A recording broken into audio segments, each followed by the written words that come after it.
Thank you very much, ladies and gentlemen. This Tech Business Forum is sponsored by TGS. Allow me to beg your indulgence. Please give a round of applause to TGS. A sponsor's round of applause. Aha. That is more like it. Thank you. For the benefit of those who are not here in the morning, my name is Temiluluwa Anwabiogbon. It is my job to ensure that you have a smooth and enjoyable ride at this event. I am the master of ceremonies. Talk is my business, and talk is what I do.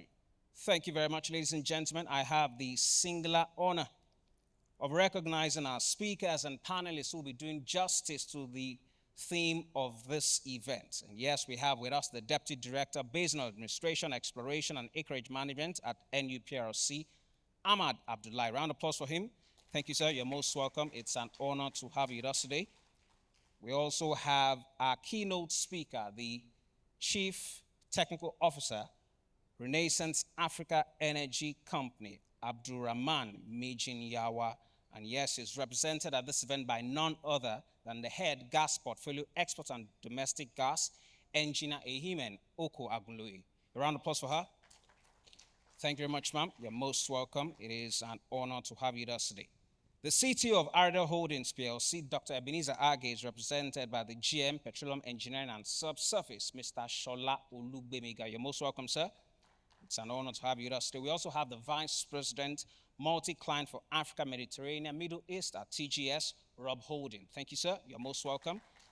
We also have the Technical Director and CEO of Cypher Crescent, Engineer Thangod Igbe. Round of applause for him. You're most welcome, sir. And yes, we have the Managing Partner, Motor Consult, Mr. B. Akin-Oshun. Round of applause for him. You're most welcome, sir. Manager Exploration at Chevron. You will be giving a technical presentation, Mr. Jogun Ogedengbe. Round of applause for him. Thank you very much, sir. You're most welcome. We also have the GM Exploration and Development First E&P Development Company Limited, Shegun Wulabi. The Multi-Client Business Development Manager, AMME at TGS, Johnny Chigbo. You're welcome, sir. President, CMG Seismic Solution, Herman Nywood. You're welcome, sir. And the founder and CEO, DBIG Energy Limited, Mr. Ibim Diri. You're welcome, sir. It is an honor to have you with us today. All right, ladies and gentlemen, as I mentioned earlier, our genial host, the president of NAPE, John Bosco Uche F. NAPE, has graciously given us the permission to move forward as far as this event is concerned. He had to attend to some emergency meeting at the office. He will join us much later. So without further ado, please make welcome our keynote speaker who will set the ball rolling for this event. The CTO, Renaissance Africa Energy Company, Abdurrahman Mijin Yawa, represented by none other than the head gas portfolio, export and domestic gas, Engineer Ehimen Oko Agunloye. A round of applause for her. She takes the stage. Thank you very much. Do I use this? Or, the good news, I think with the lights, I really can't see the people here, so that helps. The second good news is that you get me instead of AR, so I think I'm a much prettier face than AR, so that's good. But indeed, AR indeed sends his apology. He had to travel quickly to the UK for a meeting. So yes, you do get me. I head the gas portfolio, so I look after both export and domestic gas for Renaissance, previously SPDC. So the third good news is AR actually likes speeches, so he has it all written out. So you're not just going to get my thoughts, you're going to get more of his thoughts, but hopefully they're both aligned. So I'm just going to take time to walk through, I think for the next 10 minutes, to walk through some of our thoughts around the topic.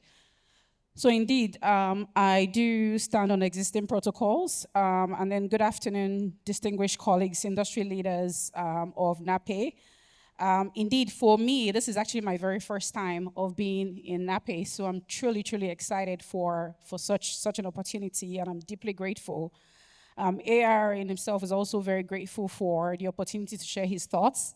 He's very much passionate about technology. So I think it's quite a very interesting topic around technology as a force for maximizing Nigerian energy resources. So I think we all would recognize that Nigerian energy industry stands as quite a defining moment. Without much ado, we do recognize that there's a lot of hydrocarbon, natural resources here. But it's always quite interesting when I think when the power goes out in our homes, we're always like curious as to, for a country so much, resources, right? We're just not able to get it to be affordable, reliable, and sustainable.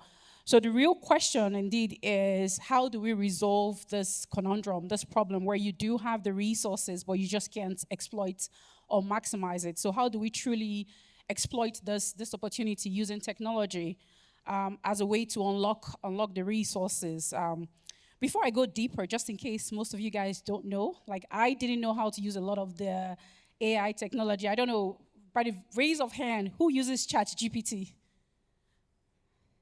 Not really everybody. I only started using ChatGPT 3 months ago. For someone who is a little bit, I thought I was a little bit advanced.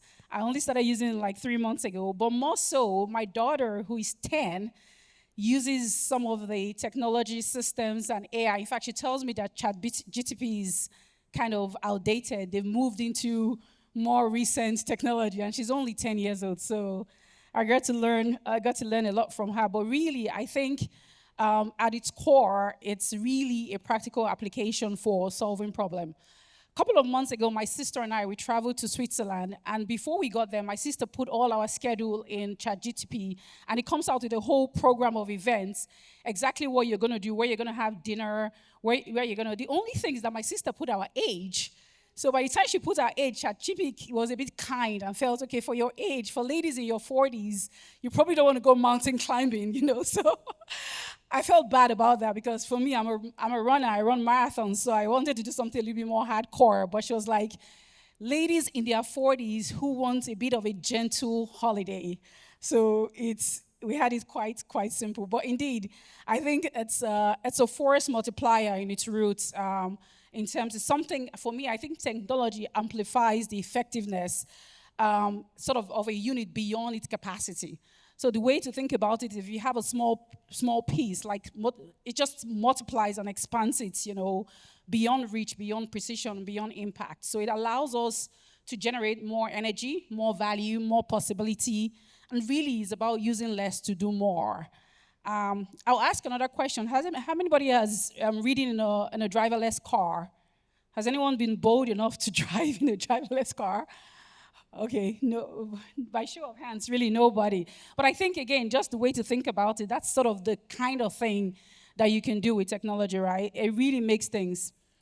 So for us, I think across the oil and gas value chain, digital technology is really transforming the game. We have things like AI, machine learning, real-time analytics. They're really changing the way we interpret seismic data, predictive maintenance needs, and just managing production.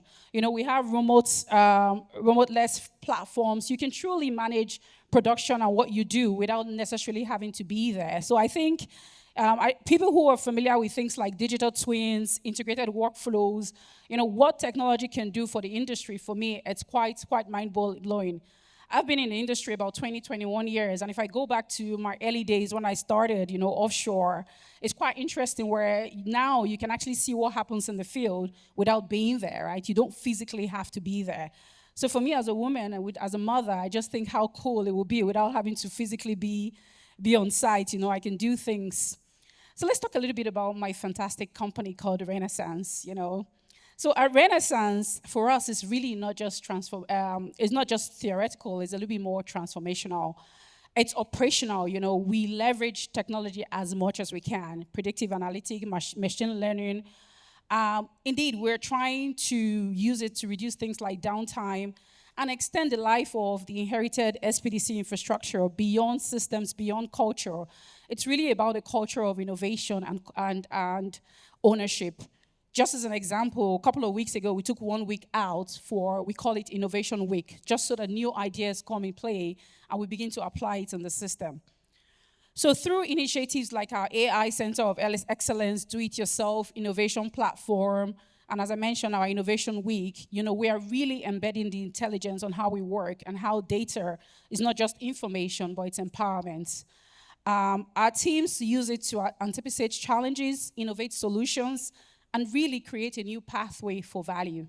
For me, one of my biggest problems in my portfolio, I had a domestic gas portfolio. Just to give you a context of it, we have 17 TCF of gas for Renaissance JV. Currently, our domestic gas production is only about 200 million SCOF, right? And we have the idea of growing to about 1 BCF by 2030. How we get from 200 to 1 BCF in the next 6 years when you have 17 TCF on the ground, it's only through application of technology. As you all know in Nigeria, where the infrastructure lies sometimes is not exactly where the subsurface gas exists, right? And how you truly bring it together, given some of the constraints like the gas prices, becomes quite important, right? So how can you do things more efficiently and add more value using the systems we have? So for us, it's really, we see energy as stewardship. The task is not to extract, but more to elevate, to convert those resources into resilience, to opportunity, and for me, most importantly, into prosperity.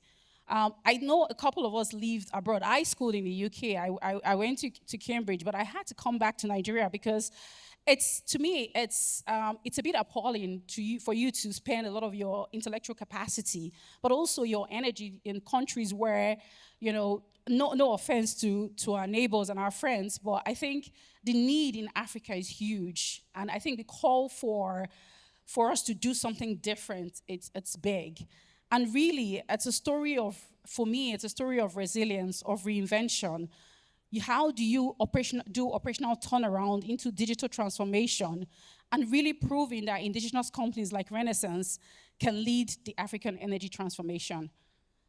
Through this journey, Renaissance in particular, we have sort of reclaimed Nigerian production momentum. I know the number says 200, but right now I think we're doing about 240,000 barrels.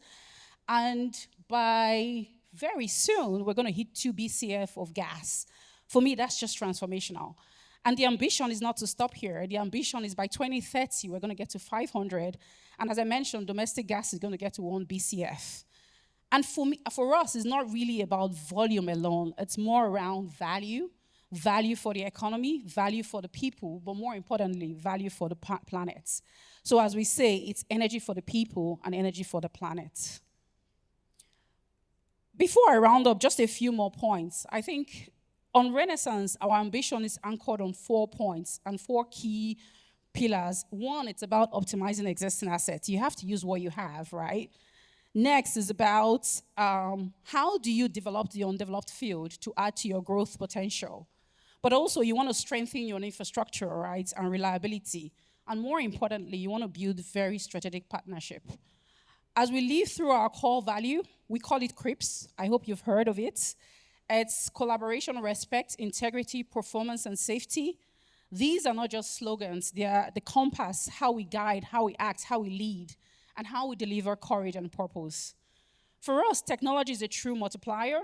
It's beyond operational efficiency, I've heard, and we're really deploying a lot of advanced tools and advanced systems for sustainability, innovation, and intentionality. All right, so just more yet on technology, on the purpose, I think most importantly, as I mentioned, we must bridge the gap for inclusion. There's no use that a few people are living way above some very exhausted lifestyle. Meanwhile, an average man cannot even power his gas cooker or power his house for his kids to either have breakfast or go to school in the morning. So I think how we use technology to bridge inclusion is very important.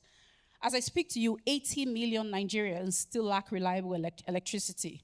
That's 1/3 of our population living below the energy line.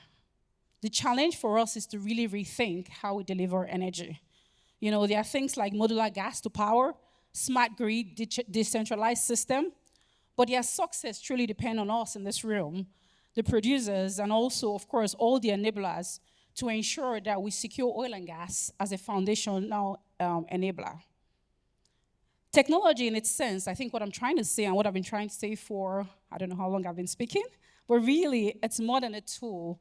It's a bridge to inclusion, resilience, and shared prosperity. To conclude, let us reflect on a deeper truth. Technology is not an end in an expression of human imagination and courage. Its power lies not in the circuits and codes, but more in the intent of the people who wield it. The greatest force multiplier in any society is really not the machines, it's the mindset. So I think our collective challenge, therefore, is not just to digitalize our operations, but to humanize transformation, to ensure that the energy future that we're building serves not just the people, but the planet. We must build systems that do not merely sustain production, but truly sustains hope, innovation, and extract value, but expand potential. I'll say a short story about my kids. I moved my kids to Nigeria 4 years ago, and my kids always complain, oh, Nigeria is dirty, I don't like Nigeria. But there are a few things they tell me that makes it nice. My daughter came to me one day and said, Mommy, what state am I from? And then it was a rude awakening to me. It was like, oh, we've lived in the US for like 5, 6 years, and she had no clue where she was from.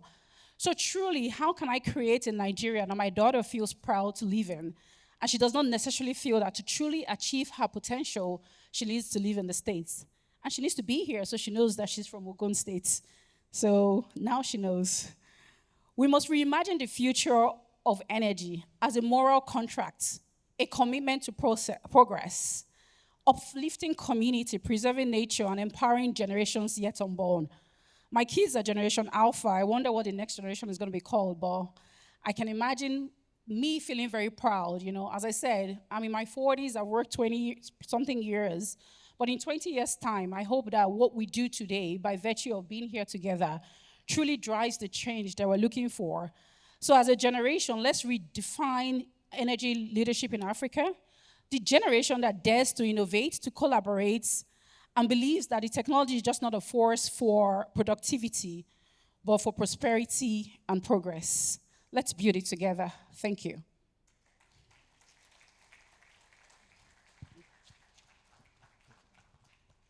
Technology is a powerful tool for prosperity and progress. And yes, the focus is on ensuring how to transform the potential in the energy industry in Nigeria. Okay, that's the soundtrack from the morning. Okay. Okay, you stopped it. All right, that's fine. And the focus is to see how we can transform that potential into value using technology. Ladies and gentlemen, that was the keynote address. And yes, it was delivered by the CTO Renaissance Africa Energy Company, Abdurrahman Mijiniawa. And yes, the head gas portfolio export and domestic gas engineer Ehimen Okoagoloye spoke on his behalf. Allow me to beg your indulgence. Please give her another round of applause. Just in case you were wondering, that soundtrack played at the end of the address in the morning. So I didn't receive the memo that I was going to play immediately after this one too. All right, but it's fine. Thank you very much, Renaissance Africa Energy Company. Thank you. All right, we'll move straight to the fireside conversation. And yes, the CEO perspective, technology investments that transform ROIC in Nigerian assets. That is the topic for the fireside chat. Please join me to welcome our speakers and panelists as they take their seats right here on the stage. The CTO of Ardell Holdings PLC, Dr. Ebenezer Age, is represented by the General Manager, Petroleum Engineering and Subsurface, Mr. Shola Olugbemiga. A round of applause for him as he takes his seat on the stage. Thank you, sir. You're most welcome. GM, Petroleum Engineering and Subsurface, Ardell Holdings PLC, Mr. Shola Olugbemiga. You're most welcome, sir. Standing in the gap for the CTO, Dr. Ebenezer Age. You're welcome, sir. Please join me to welcome our second panelist for the fireside chat, the Vice President Multi-Client for Africa, Mediterranean and Middle East at TGS, Rob Holding. A round of applause for him. You're most welcome, sir. It is an honor to have you with us today.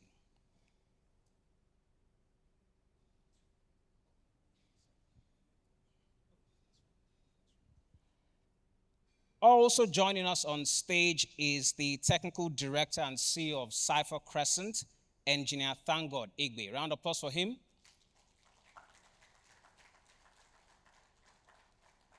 You're most welcome, sir. It is an honor to have you with us today. All right, there you have it, the full complement of our speakers for the fireside chat. And yes, to drive the conversation for the fireside chat, please join me to welcome the moderator, who's the managing partner, Motor Consult, Mr. B. Akinoshun. A round of applause for him as he joins our speakers on the stage. Thank you very much, sir. You're most welcome. Exactly. That is the right spot. All right, ladies and gentlemen, the fireside chat has its topic as the CEO perspective, technology investments that transform ROIC in Nigerian assets. We have the full complement of our speakers on stage, and Mr. Moderator is also on stage. Mr. Moderator, let the conversation begin. Thank you very much.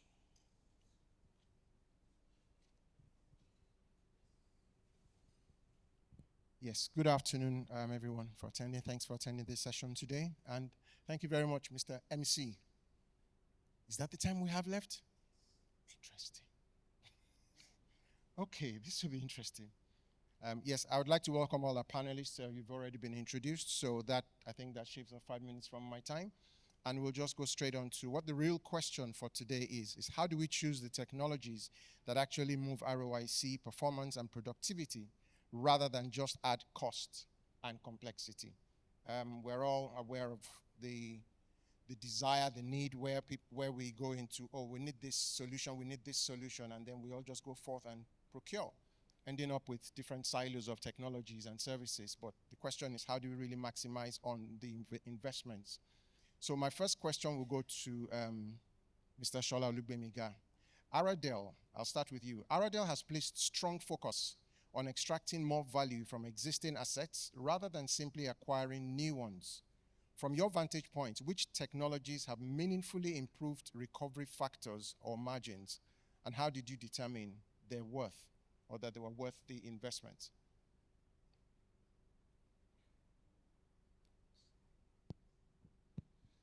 Thank you, B.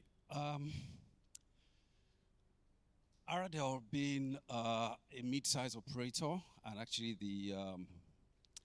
the first indigenous player to bring oil and gas out of a marginal field, we knew exactly the kind of resource that we inherited from our IOCs that divested, so to speak, that gave us this marginal fields to produce. So they are called marginal because they are sub-economic for these IOCs. And therefore, we needed to be nimble and creative around deploying technology in order to maximize returns on investment on the capital that we'll expend. As a matter of fact, we couldn't have done anything without actually inheriting wells, exploration wells that are somewhat de-risked these fields. And as it were, in 2005, when we came to Force Oil, we had one field, the Ogbele field, which is still our flagship asset. And it behoved us to be very creative around maximizing returns on the small oil columns and gas columns that those fields, this particular field had. And what did we do? We had to use innovation to kind of, maximize our returns from these small columns, these small volumes, so to speak. And so what innovation did we bring to fore? We had to use a multiple arrangement. Naturally, when you drill a well, you drill for oil, and so your two strings, basically, you kind of devote either for oil or for gas. But in our situation, we had to go the way of, in a two-string completion, we decided to complete one on oil and one on gas, because really, if you did the economics of doing both on gas, those the economics may not fly. So what did we do? We had to innovate by putting one limb of the well on oil and another one on gas. And doing that, it helped us to maximize the recovery from these so-called marginal fields. And to date, I can say that Ogbele, which is the marginal field that we got from Chevron, has done about 40 million barrels of oil since 2005 and about 140 BCF of gas. Just by being smart and by recognizing the strength of our asset. Another thing that we have also been able to do is that we have also managed the resources that are around us. So let me give you an example. We were sitting in nowhere, non-Heartland area, in the middle of nowhere without a facility. So our founders basically went for broke and built a flow station that was actually outsized for the size of the field we were operating. And the dream was that we were going to be a hub to help other players that will come along to export their crude and to take their crude to market. We're doing that right now for one of our partners in Genshia, where the president-elect of NAPE works.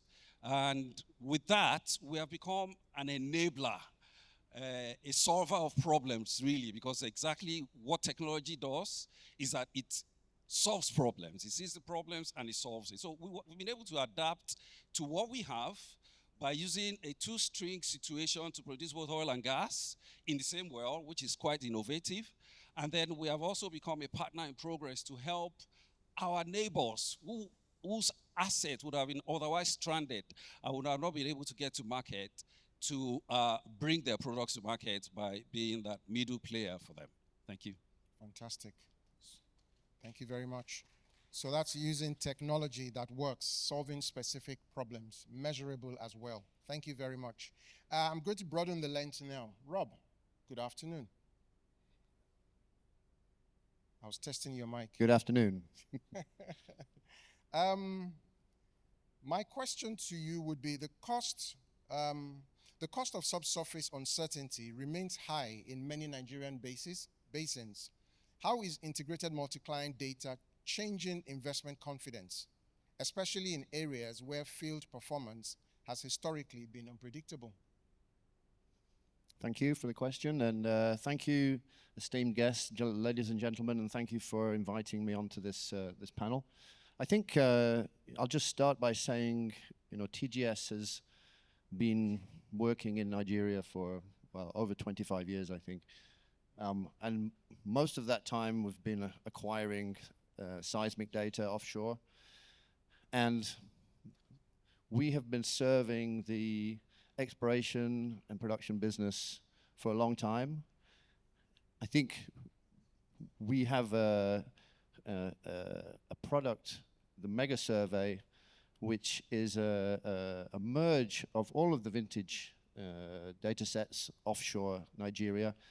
And this is one of the first data sets that we put together in Africa, and it's still one of the biggest screening data sets in the world.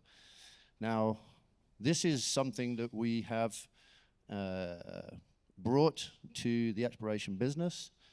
We have we brought in new investments, and we also serve this to the local operators, both indigenous and IOCs.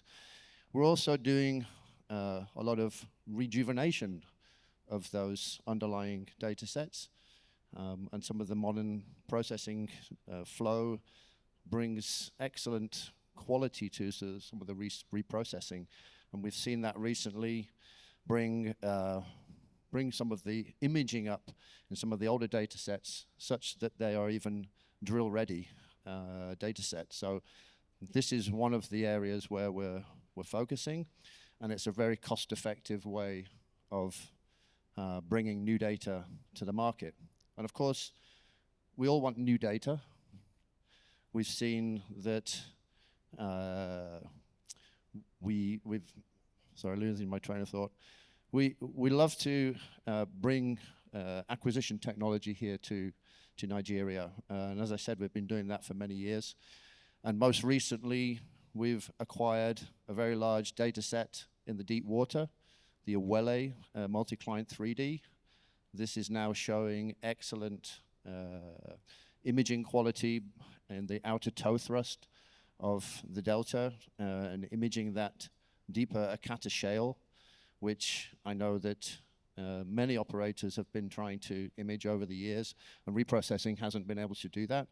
So we've been bringing new acquisition technology to the market, and we're also planning many other multi-client projects, both to fulfill block commitments from the operators, as well as cover open blocks as part of the drive to bring new investment into the market. And of course, where we have license rounds. And TGS has worked with NUPRC closely over the last few years on a couple of very successful license rounds.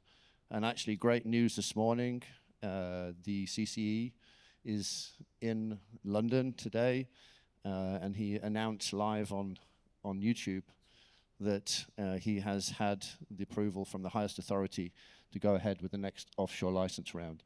So that's really great news, hot off the press.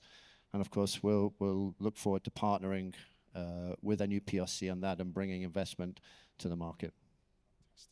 Thank you very much, Rob. I'll now focus my attention on Engineer Thank Egbe. And just to bring this down to a slightly deeper level. Now, you and the team, Cypher Crescent, are the ones behind the software called CPAL. I looked that up and realized that CPAL is a well surveillance solution.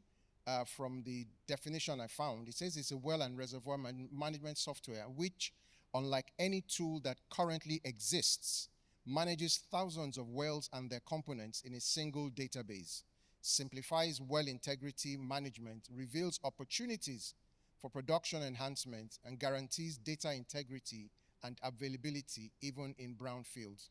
So my question to you is, in all of this that CPAL is responsible, that is, what critical problem has it solved or does it solve that traditional global platforms were not solving effectively?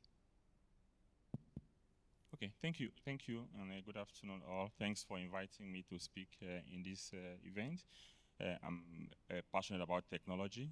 I've been writing computer program for the past 30 years, working on that, so you see that I'm actually more of a technology person, right from the days of Fortran 7.7. And so just to give you a context on what problem CPAL is solving. So when I left school, I studied petroleum engineering, made 2-1 like any other person. They went to look for a job, and I said, no, I just wanted to do computer programming. Spent some time, wrote computer programs, and then somehow from the village, I was told that I'm not making enough money. I should go and work for multinational. I should stop writing computer program because I want to be a plumber. So I now went to join Shell. Sorry, a couple of years ago. So when I went there, in the first meeting, they were doing a well review, and I see geologists coming in with top structure map and kept on the table. The petrophysicists will come in with their log on the table, and then you see the production technologists with their schematic, trying to get insights on how to actually understand well performance and do well intervention. And as a technology person, as at 20 years ago, I looked at this and said, look, why are they still doing this? Because this thing should be automated. And I spoke to my friends and said, look, this thing, we need to automate that. So basically, I was there and said, okay, I'm giving myself a couple of years, 3 years in Shell. I'll leave and then want to automate this process because I see it's actually an industry problem. So I was lucky after 3 years when I was trying to make up my mind to leave Shell and go and do my computer programming. I was sent on cross-posting. So I went around, move around the Shell wall and see that the same problem exists in all the countries, I think over 15 countries. I actually supported, they have the same problem. I said, okay, after my cross-posting, I'm not going to renew. Even when I left, I was told that you have to come back. So how do we automate this? So look at the problem. I look at the existing problem. They're actually trying to pick up each of the application and then integrate applications. And if you integrate applications, I have the Petrel, you have the TechLog, you have Prosper model, and so built independently. And if you try to automate that, you're actually transferring or multiplying inconsistency. And it was difficult for us to get insights from the well through automation, and it's difficult to do that. So what we did was basically to integrate the interpretation, to mathematically couple the interpretations from all these applications to put up there and have a single source of truth and insights that will represent us to make that. So basically, the problem that we solve is basically integrating the interpretations, gets insights, and also remove inconsistency. Once that has been done, and basically, if you look at the subsurface world, you have AI altogether. You are not able to solve this problem because you have inconsistencies around. So when we did that, it was easier for us to actually get insights, and then we automate the process and put in now with the AI in there. Now I can pick up my data. The process that can take 2 days, 3 weeks to do, we get that in minutes. And there are actually publications where people have actually sent feedbacks on what we do. So the major problem we solve is basically integrating interpretations, automating insights, and helping petroleum engineers to actually get opportunities from the well, and consistency, auditability. Because if I have opportunity, okay, this is basically a stimulation opportunity, and if you do that 3 years time, it's still the same thing. So you can walk back and look at it. So the problem that we solve as SEPA is basically integrating interpretations, and it's basically something we develop ourselves, 100% in Nigeria by Nigerians in Nigeria, so to manage that. So it's basically solving problems of production enhancement. Thank you. Fantastic. Thank you very much. That's how far passion takes us. I had the chat with him, privilege of speaking with him last night, and one of the things I picked up from him is the passion for what he's doing and the diligence of doing a fantastic job of what they're doing right now. And I think I give kudos to NAPE for encouraging the young generation now who are coming up, because these are children who literally write code and programs even on their mobile phones. So given that opportunity now, I'm sure we'll have many more engineer Egbes in the making by God's grace, and hopefully will take us to the next level as a country. I've got 9 minutes left, so it's supposed to be fireside chat. I'm going to make it spitfire, quick fire round talk now, and maybe like 2 minutes response from each of you, if we can. So we'll do one more question. Back to you, Shola. When evaluating new technology investments, especially in brownfield development, what criteria tell you that a technology will genuinely improve ROIC rather than simply add operational complexity? You have to know your asset. Thanks very much. Your technology overload, so to speak, is all determined by the size of the price. So if you don't know the size of what you have and what it can deliver, you have a very strong temptation that you need to overcome so you don't overload in technology. Because at the end of the day, it's a business that will return investment, that must return profit. So basically, we work hard on understanding the assets behavior, because really it's a brownfield. Like I said, we cannot be a greenfield operator because of all the risks of exploration. So we, in our data room, while we're contending or when we're competing for this asset, we make it a point of duty to understand the assets, its production history, and we also map all of these elements to our strength, because being the first operator of marginal field that came to first oil, we have recognized the strength of our quick thinking, quick action, being nimble, and we usually we map that to these assets. And so things like downhole gauges, for instance, which might work for a Soku that's producing what? Maybe half a BCF per day, it may not work for us. Intelligence, completion design, and all of this great stuff that others deploy, we ensure that we assess them and we find out that they don't, in many cases, work for us. So what to do, therefore, is to know your assets and to actually maximize the kind of technology that you deploy in order to get the maximum return out of your investment in this asset. And that's where we have played it. Like I said, we've done what? 140 BCF of gas and about 40 million barrels of oil out of what was originally quantified to be 10 million barrels of STOIP. So that's how we have just played it. Know yourself, know your asset, and deploy the kind of technology that will help you maximize your recovery from these small assets. Thank you. Thank you. That's rapid evaluation of your assets to know which is a win and which is a loss, and do it quickly. Thank you very much. Rob, back to you. In your work across different global regions, what distinguishes operators who convert data into performance versus those who simply accumulate it without seeing meaningful impact? Thank you. I think, well, the short answer to that is speed, technology, and investment in data. So I think wherever you are in the world, the best decisions are data-driven. So, we've been working with a lot of operators in Nigeria and around the world. And one of the models that we are seeing improve on and that match this speed and drive towards reducing the timeline for exploration and production cycles is to work collaboratively with the operators to discuss and to be open about where our vessels are going, where our vessels are planning to go, and what their projects are in the future.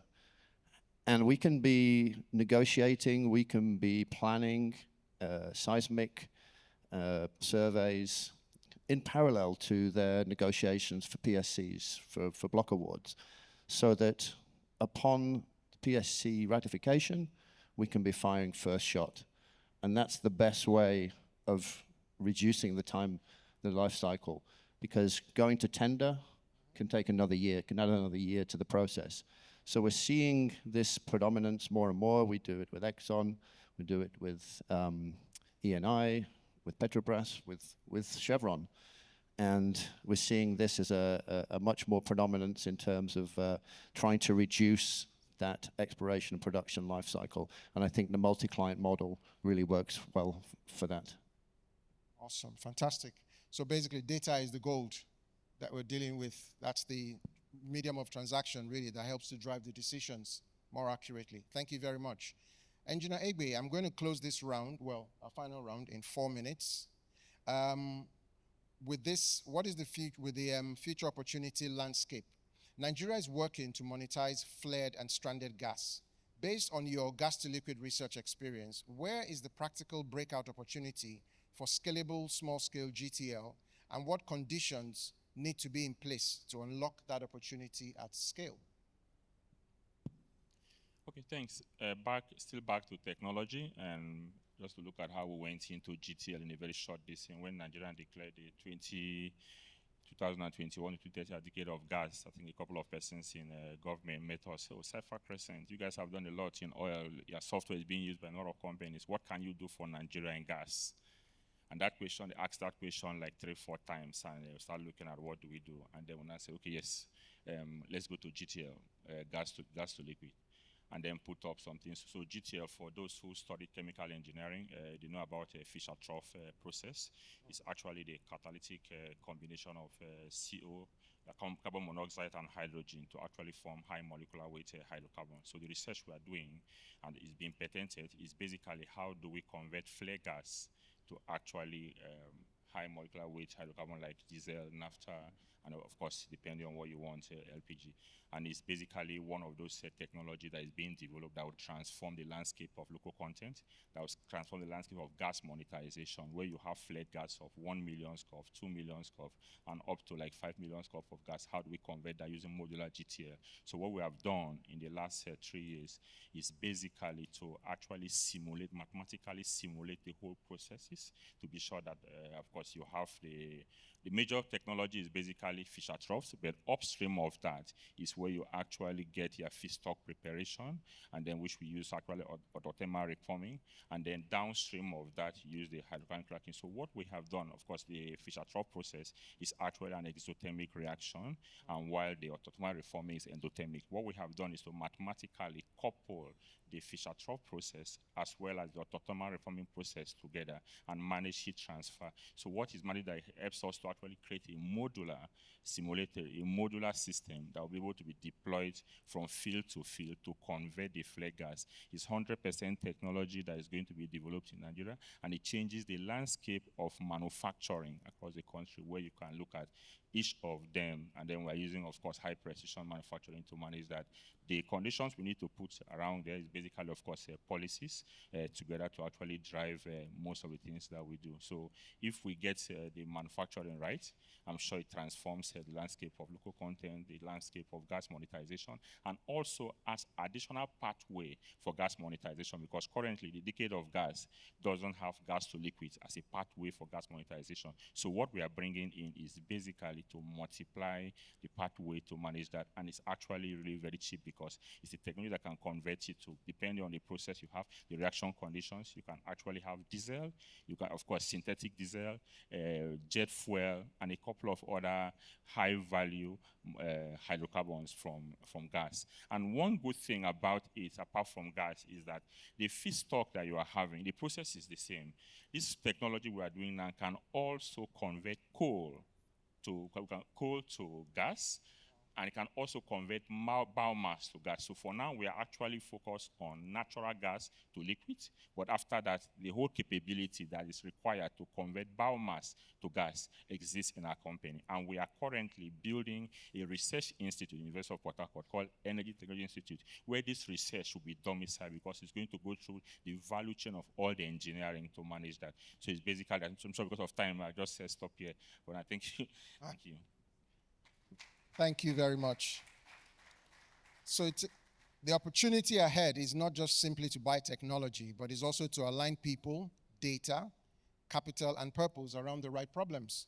So we have the resources, we have the innovators, we have the leadership capacity.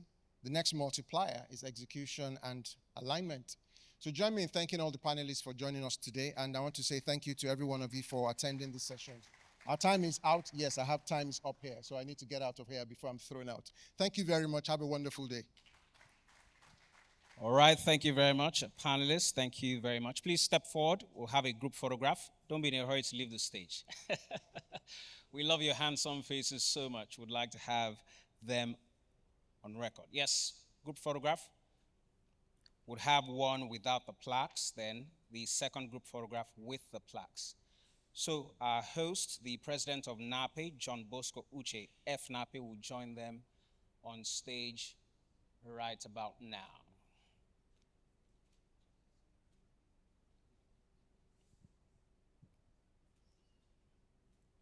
All right, paparazzi, that is your cue. So we have plaques for you, gentlemen. Yes.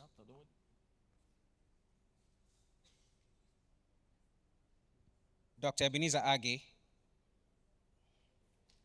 Come on stage.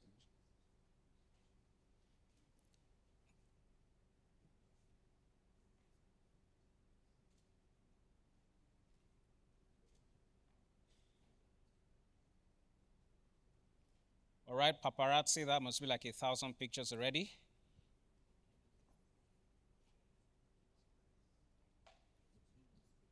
Okay, our keynote speaker will also join the group photograph. Let's have the presentation of plaques right about now so we can make quick progress.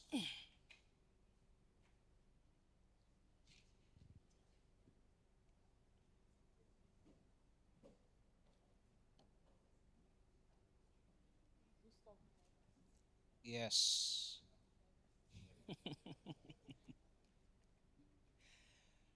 Diversity and inclusion indeed.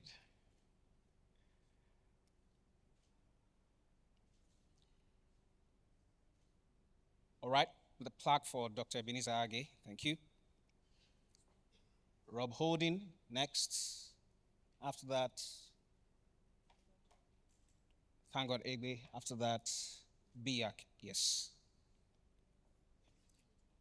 Yes, yes, yes. Okay. We're still going to have a group photograph with the plaques.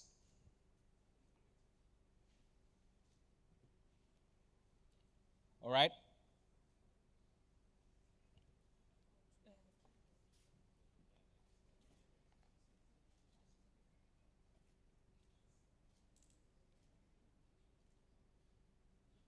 That's the one for Mr. Moderator, Mr. B. Akinyoshun. Then for the keynote speaker,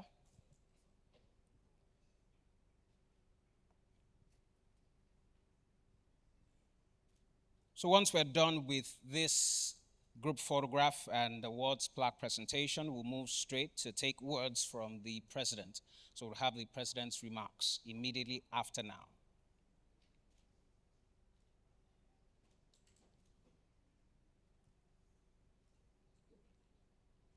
All right, group photograph with the plaques.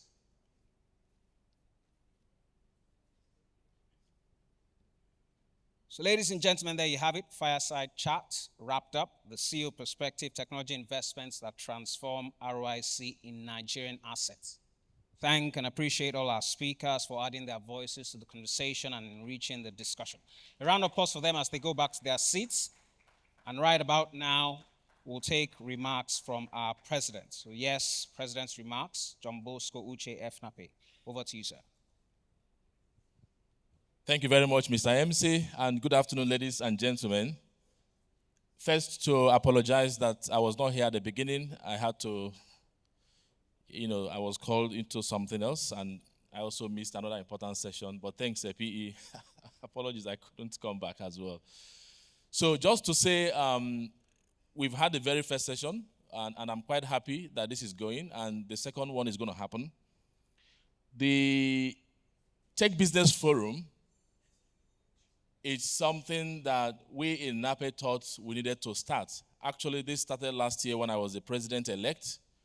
And I must say a very big thank you to NUPRC, to TGS, and to Chevron, because these companies I mentioned now and NUPRC came together with us in NAPE to create this forum where we can discuss about how technology can help us to drive business value.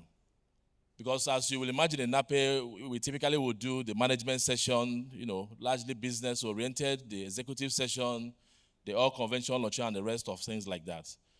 But the technical meeting happens on Wednesday and Thursday, and it's purely fully technical. So we thought we need to bring the technical and business together.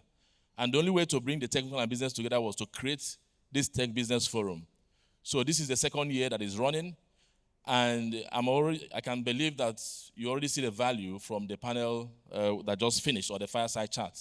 So the next session, I would say just relax and ensure that you pay attention and also learn from the panel discussion that is going to follow. So on that note, on behalf of NAPE, the Board of Trustees and Advisory Council, I want to say welcome to this second phase of this session. And again, recognizing our past presidents and fellows that are here as well. Thank you very much, and back to you, Mr. MC. All right, words well spoken by our genial host, the president of NAPE, John Bosco Uche FNAPE. Thank you very much, sir, Mr. NAPE president. Allow me to beg your indulgence. Please give him another round of applause. Thank you. All right, we are moving straight to the next activity, and yes, that is the technical presentation. And yes, our speaker is ready and raring to go. He is the manager in charge of exploration at Chevron. Please make welcome our speaker, Jogun Ogedengbe. A round of applause for him as he takes the stage. Thank you. Good afternoon, everyone. It is a pleasure being here today to present to you at this Tech Biz Forum on stimulating the exploration activity in Nigeria with the multi-client model. And right here, I stand on the shoulders of giants. Many of them are in this room. and with all due protocol, I do respect. So if we go into the whole concept of the multi-client model, the question is, what exactly is this multi-client model? We'll delve into that, and we'll delve into the benefits of the multi-client model. We'll also talk about some of the barriers that the multi-client model faces in country and how we can surmount those barriers. And we would also go into some of the successes that have just been recently achieved with this model in partnership with the NUPRC and TGS, and we'll delve into that a bit more. So if you go to the next slide, please. So in this introduction, we'll talk about the advent of the sharing economy, of which we are all beneficiaries of. We'll talk about the evolution of the multi-client seismic model. We'll look at the benefits of that versus the proprietary seismic model, which is typically what is prevalent in the industry in Nigeria today. And we'll then talk about how multi-client has been applied in other geographies and the barriers to adoption, and eventually how the Petroleum Industry Act is really reinforcing this model and making it achievable in country. Then we'll conclude with the future of the model. So go to the next slide, please. So the advent of the sharing economy. We are all beneficiaries of the sharing economy. I'm sure every single one of you have had an interaction with the companies that are on this slide. And what you notice is that the common theme with all of these companies is sharing. And that sharing is the new system of ensuring that resources are efficiently managed across businesses and across geographies. And the core concept here is temporary access versus ownership. And that takes a mind shift. Just like with a vehicle that we drive every day, we own it, but it's a lot of us now do Uber, which is we're sharing that vehicle with other people and we're getting resources from it. So keep that in mind as we go through this, because the whole multi-client concept is very similar. The only difference is that this has been practiced for many, many, many decades. If you go to the next, that all started from the 1960s all the way to the 80s, where the multi-client model was instituted by companies who were willing to take the risk to acquire seismic at their own cost and then license that data set to oil producers in the industry. And that started with 2D seismic, speculative seismic shot across the basins. And eventually that evolved into the 3D seismic world, where these acquisition companies were willing to take additional risk to acquire data across regional areas. Nigeria has been a beneficiary of that, because in the early 90s, TGS, in collaboration with Marbon, acquired a series of 2D seismic lines across the deepwater Niger Delta. And I'm very sure that all of the operators that work in deepwater have access, or at some point have used that data set to understand that region. And as we move into the 2000s, the evolution of seismic technology also has integrated new processing techniques, processing flows, as well as the current evolution is aggregation of data sets into libraries. And with those libraries now moving into the cloud.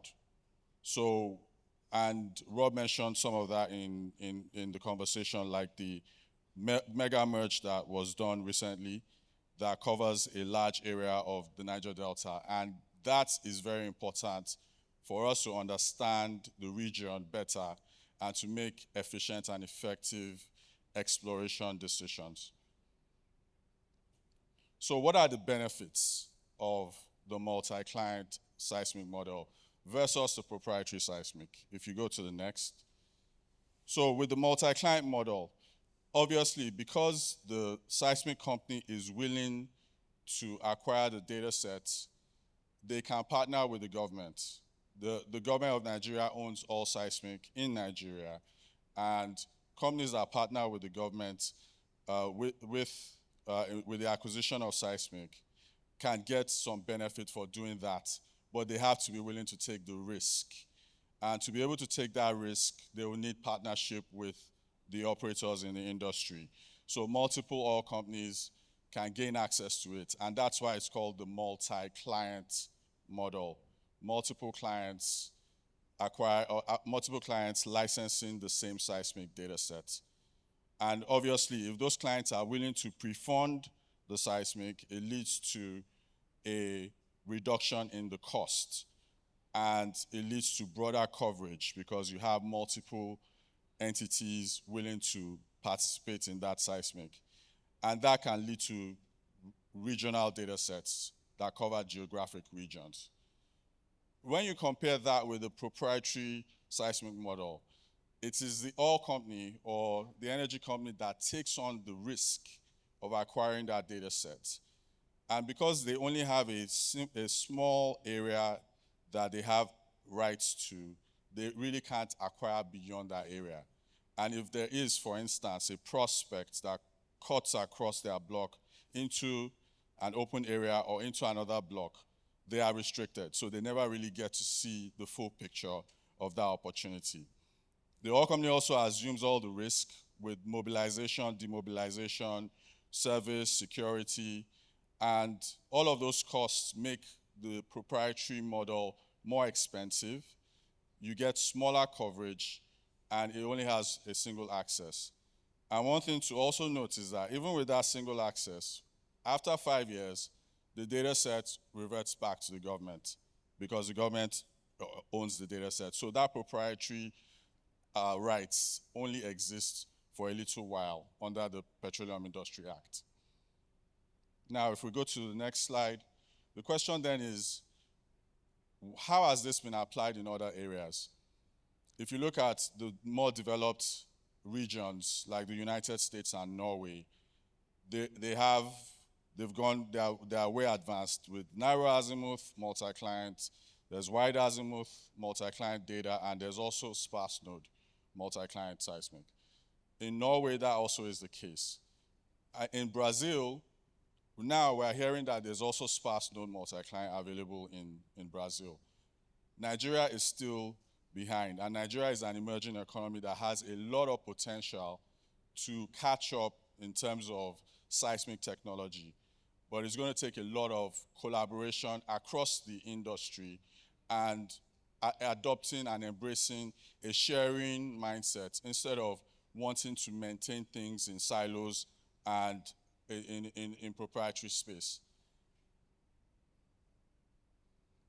So what are the barriers to this model? Really, it's the mindset. There's still that traditional mindset that we want to acquire proprietary data sets, and really it's because of trying to maintain control over the area for a certain period. But the loss that comes with that is you don't really get to see beyond that small area that you have. Whereas if we're in a multi-client space, you get to see what you have and you get to see what others have. And that leads to efficiency in the entire industry. And obviously that may lead to, okay, do we lose competitive advantage by doing that? But your competitive advantage then becomes reinforced by how quickly you can make decisions based on the data sets. And that's where the benefits comes from pre-funding these surveys or being early subscribers to these surveys, because you get access to that information and you can take quick decisions that lead to business value. The other aspect that is a challenge that needs to be fully worked out in Nigeria is going to be the contracting model, because the contracting model we have right now is mainly focused on proprietary seismic data sets. But the benefit of the multi-client is that the contracting is actually quite simple because it's a license. You don't have to contract with security companies. You don't have to contract with service companies. You only have a license with the vendor, and that vendor does everything else and provides you the data set at the end of the day. So it makes things more efficient for everyone, and it makes it lower cost for everyone. And that's where the opportunity really comes in, because the PIA, as I mentioned, has really enabled this model. With the passage of the PIA, there is now the creation of petroleum exploration licenses that allow non-exclusive rights to acquire seismic programs across multiple prospecting licenses and mining leases. And with that, it enables these vendors go in, acquire data sets across all of our blocks, so they can go from a Chevron block to a Total block to a Shell block, get regional data, and all of these parties that their licenses are covered get to share the costs. And it also then becomes important for the independents, because with the new, getting into new blocks, having access to the data set without having to be the ones to go and acquire the data sets makes perfect sense, because they can get to those decisions very, very quickly. So with the passage of the PIA, if you go to the next slide, the first thing that has happened with the passage of the PIA is the NUPRC granting the first petroleum exploration license to TGS in 2023. And TGS moved very quickly in partnership with Petrodata and acquired that first multi-client seismic in deepwater. That was the first seismic in 2 decades, and it's the longest offset 3D seismic in the basin today. It's about 12,000 square kilometers, and we're proud to say that NNPC, Chevron, and several other entities were involved in pre-funding that seismic survey. So the question then is, what then is the future? This is the first one. With a lot of collaboration across this industry, across the significant leaders and potential that we have in this room, it is possible to transform this basin and to get to a point where we are going beyond just the narrow azimuth data sets, which obviously we have to overcome that first and get that acquired across the entire basin. And we can then start to look at even more complex geometries like the wide azimuth and sparse node data sets, such that we'll be able to have really good data to drive our decisions.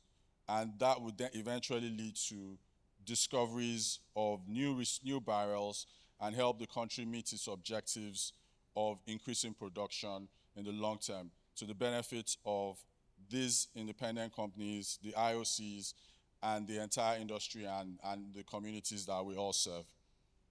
Thank you.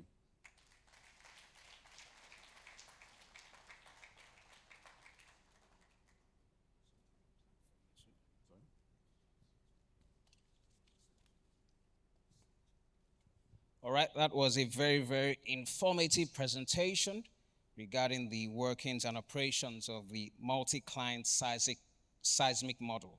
Ladies and gentlemen, please a round of applause for our technical presenter. Please just step towards the middle of the stage. Thank you. Our host, the president of NAPE, will present your plaque to you shortly. Thank you very much, sir. Manager Exploration at Chevron, Jogun Ogedengbe. Thank you for that technical presentation.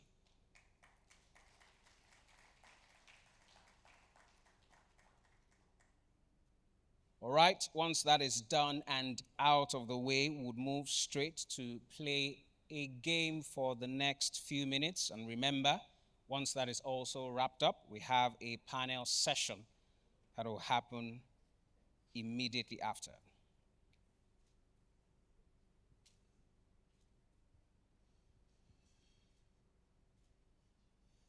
All All right, paparazzi, that is your cue. Thank you very much.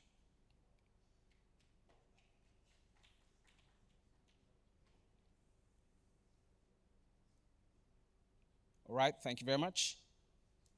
All right, ladies and gentlemen, if you'd focus on the screen, we have a game, and the pictures will be displayed on the screen right about now. It's called Decode, the exploration game. So, media team, if you're ready. So, the way it will work is this would have some pictures beamed on the screen. So, the idea is for you to complete the thought behind what you see on the screen. So, assuming that this is a picture, right? TGS, your responsibility will be to form a word or a full sentence or a phrase that captures the meaning of what is on the screen. So we have the first one. If you have any thoughts behind it, just signify by raising your hand. We'll get the microphone to you. So what do you think this means? It's an expression. And do you need a clue? It's an expression, and the idea is to help you to make the best use of the time that you have available. Even though when you do it, it may not exactly be just in time. All right? Can you say it from where you are, please? Ushers, please help me move the mic around a little bit. You have just one opportunity. So what do you think this means? It is Decode, the exploration game, right? It's too late. Sorry, what did you say? It's too late. No. Can we have someone else? There's a gentleman at the back, the table behind you. If we have three. Too late. Too late? Okay. That sounds very much like too legit to quit. One more person. Okay, I thought your hand was up. Okay, if we don't get it, don't worry, I'll just provide the answer. Little too late. Little too late. You're very close. Can you try again? You too little, too late. All right, thank you very much. Let's have the next one. Quickly.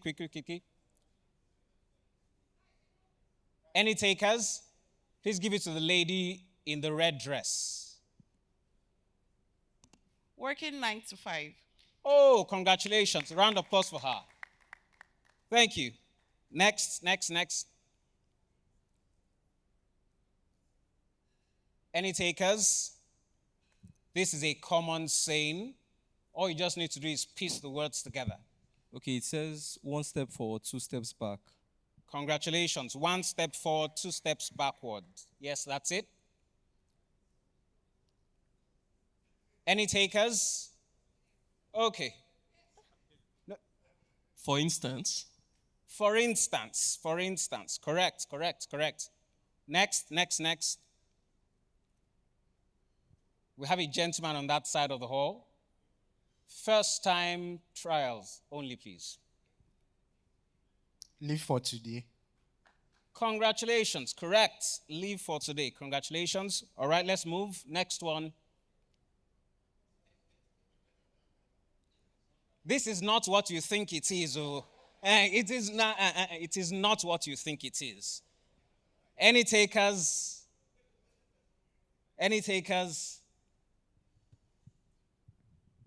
I think it says no U-turns. Who is speaking? Is that a ghost? Over here. Because I was wondering. I gave out just one mic and... Okay. You want to try? Turn by turn. I told you it's not what you think it is. But it's understandable. It's Turn by Turn Nigeria Limited. Okay. Someone said something the other time. No. She's tried before. She's attempted. No U-turns. No. You can see there are two. Okay, so that's it. You're close, close. Last attempt. Take a U-turn. No, we don't want to take a U-turn. We've been moving forward since morning and we have to move forward. No, no, no. Last attempt. All right. Missing U-turns. Missing U. Can you see? 2 U's are missing. That's what I told you. It's not what you think it is. Missing U-turns. Please clap for the media team. They're doing well. We have 2 more, I believe. Yes. Any takers? This is just a word. One word. One word. Everything here is just one word. Any takers? Please give it to the lady in the red specs. Thank you. Icon. Eh? Icon. Icon. No. It's locon, actually. Yeah. You can see it's low. It's low. It's not. No. Any others? Think. It's one word, just one word. Condescending. Oh, congratulations, correct. We have one more. The final one.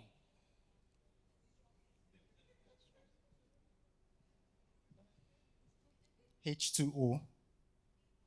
Eh? H2O. Where's that voice coming from? What's the thought behind that answer? No. We need to investigate, please. What's the thought behind that answer? Correct. H to O. The arrow. H, the arrow to O. Congratulations. Correct. Ladies and gentlemen, thank you very much for participating in Decode the Exploration game. Please give yourselves a round of applause. Thank you. All right, we're moving straight to the panel session. And yes, I have the singular honor of inviting our panelists up on stage. Let's have those nameplates on stage very, very quickly. Thank you very much. All right, yes, we are. So, ladies and gentlemen, there you have it. Our panel discussion will start right away. And yes, the session is titled Stimulating Exploration Activity in Nigeria with Multi-Client Seismic Model, New Concepts and Methodologies in Geophysics for Exploration and Production. All right, ladies and gentlemen, please join me to welcome our first panelist, the General Manager, Exploration and Development at First E&P Development Company Limited, Segun Owolabi. Round of applause for him as he takes his seat on the stage. Thank you, sir. You're most welcome. It is an honor to have you with us today. You're welcome, sir. The GM Exploration and Development, First E&P Development Company Limited, Mr. Segun Owolabi. You're welcome, sir. Up next, please join me to welcome the Multi-Client Business Development Manager, AMME at TGS, Johnny Chibwe. Round of applause for him.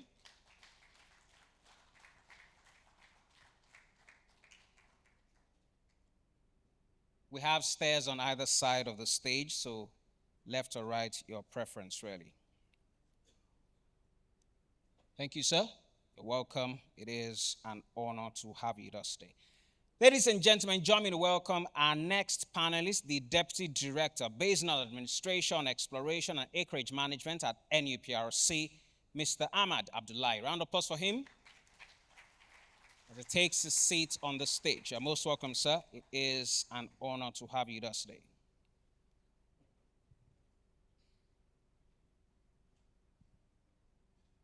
Thank you very much, sir. You're welcome. And yes, we have yet another panelist who will join us on stage for this session, the President, CMG Seismic Solution, Herman Nearwood. A round of applause for him.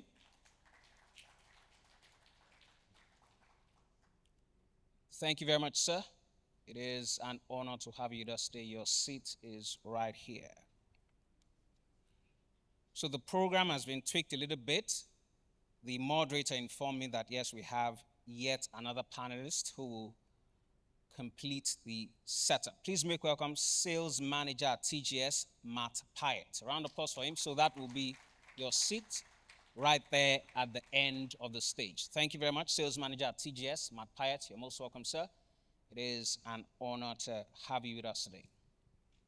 So, ladies and gentlemen, there you have it. We have the full complement of our panel on stage. And yes, to drive the conversation, I have the singular honor of inviting the moderator, who's the founder and CEO, Dibich Energy Limited.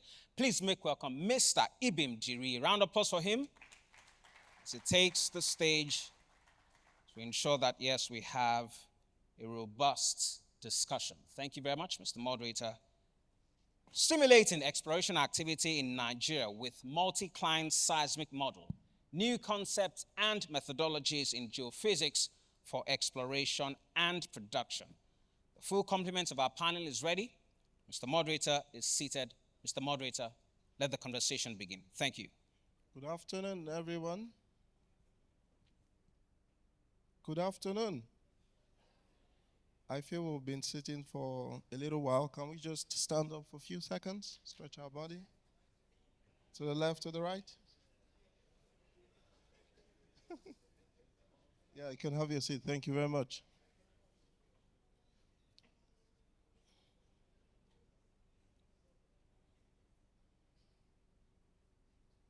Yeah, it's a pleasure to be here. And the conversation from the earlier session this morning was around also technology as well. And we can't really drive efficiency, safety, with respect to how we deliver excellently in the oil and gas sector without going an extra mile to be able to unpack all the innovations we have within technology. And seeing that we have limited time, we have a complete representation from the regulatory side, what the independent operators are doing, and also the service companies as well. But we can't really drive technological innovation without the right regulatory framework that would enable this sort of innovation. So I'll come to you very quickly, Mr. Ahmed. I know in the last 2 years we've seen tremendous reshape in the regulatory side of things across our industry. So I'll come to you very quickly. So can you tell the audience, I know there's a lot going on within NUPLC today, but if you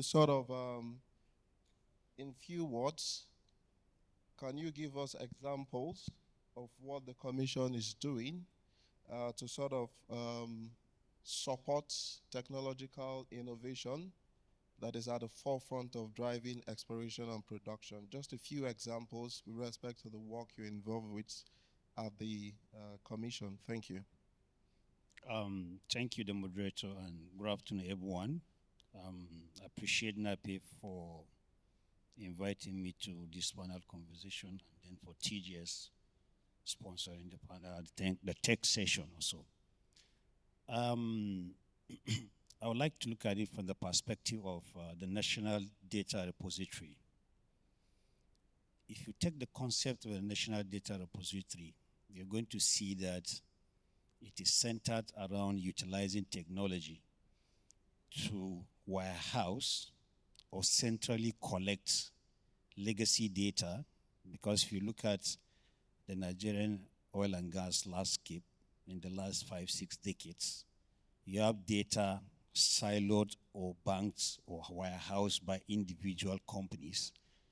So the government looked at it from the perspective that there is need to bring the entire of the data into a central collection system where you're going to use technology to query the data, where you're going to use technology to ensure that within a limited time, and maybe virtually, you assess the data to ensure that it quickens decision making and then reduce cost.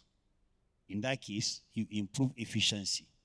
So, meaning that the NUPRC as a commission has created a data bank using technology that the IOCs or general investors globally from anywhere around the world, can access that.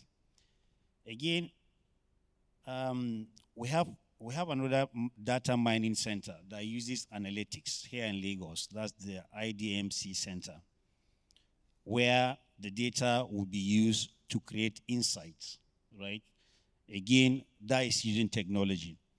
And if you deep dive and look at the entire PIA encourages, which is again the commission, right? Because the commission has the mandate to ensure that we enable companies' businesses. And in enabling company business, of course, you have to ensure that you create regulatory tools, right, that will encourage the use of technology, because that is where the world is going. I remember a lady earlier in the morning talked about the Internet of Things, right? So the commission, as a government, certainly, right, encourages that. And we have a unit that is called Technology Adaptation Unit in NUPRC, right? That one, we not only approve new technologies or advanced technologies, we encourage, that unit encourages IOCs or service providers, right, to come up with technologies that is not in country. That unit will now critique it to see where it has been used, the values it has created, then issued license to operate or permits to the owners of those technologies for it to be used in country. So I think these are 1, 2, 3 avenues that the commission has enabled or uses technology to ensure that oil and gas businesses is done efficiently in country. Thank you. Thank you very much, Mr. Ahmed. He's been able to unpack some of the examples and current work that is ongoing within the commission today in Nigeria to be able to drive efficiency, which is the end goal. We're going further down to the operators today. So we have Mr. Shegun as a panelist, and I know they are doing fantastic with respect to their deep water operations. So Mr. Shegun, I'll come to you. As an operator today, you guys took a very bold step to be able to do what you're currently doing to set the pace for the very first Nigerian independent to be able to play in the deep water space. What are some of the technological gaps you see in Nigeria today with respect to our industry? And how can we foster good collaboration between government, technological corporations to be able to sort of increase efficiency today with respect to your operations? Thank you very much. Good evening, ladies and gentlemen, special guests, and NAPE executives. Thanks for having me on board, representing First TMP, like the moderator said. I guess we listened to my good friend Jogun. It's beautiful presentation, and he covered most of those things. So, in terms of gaps that you asked me to talk about,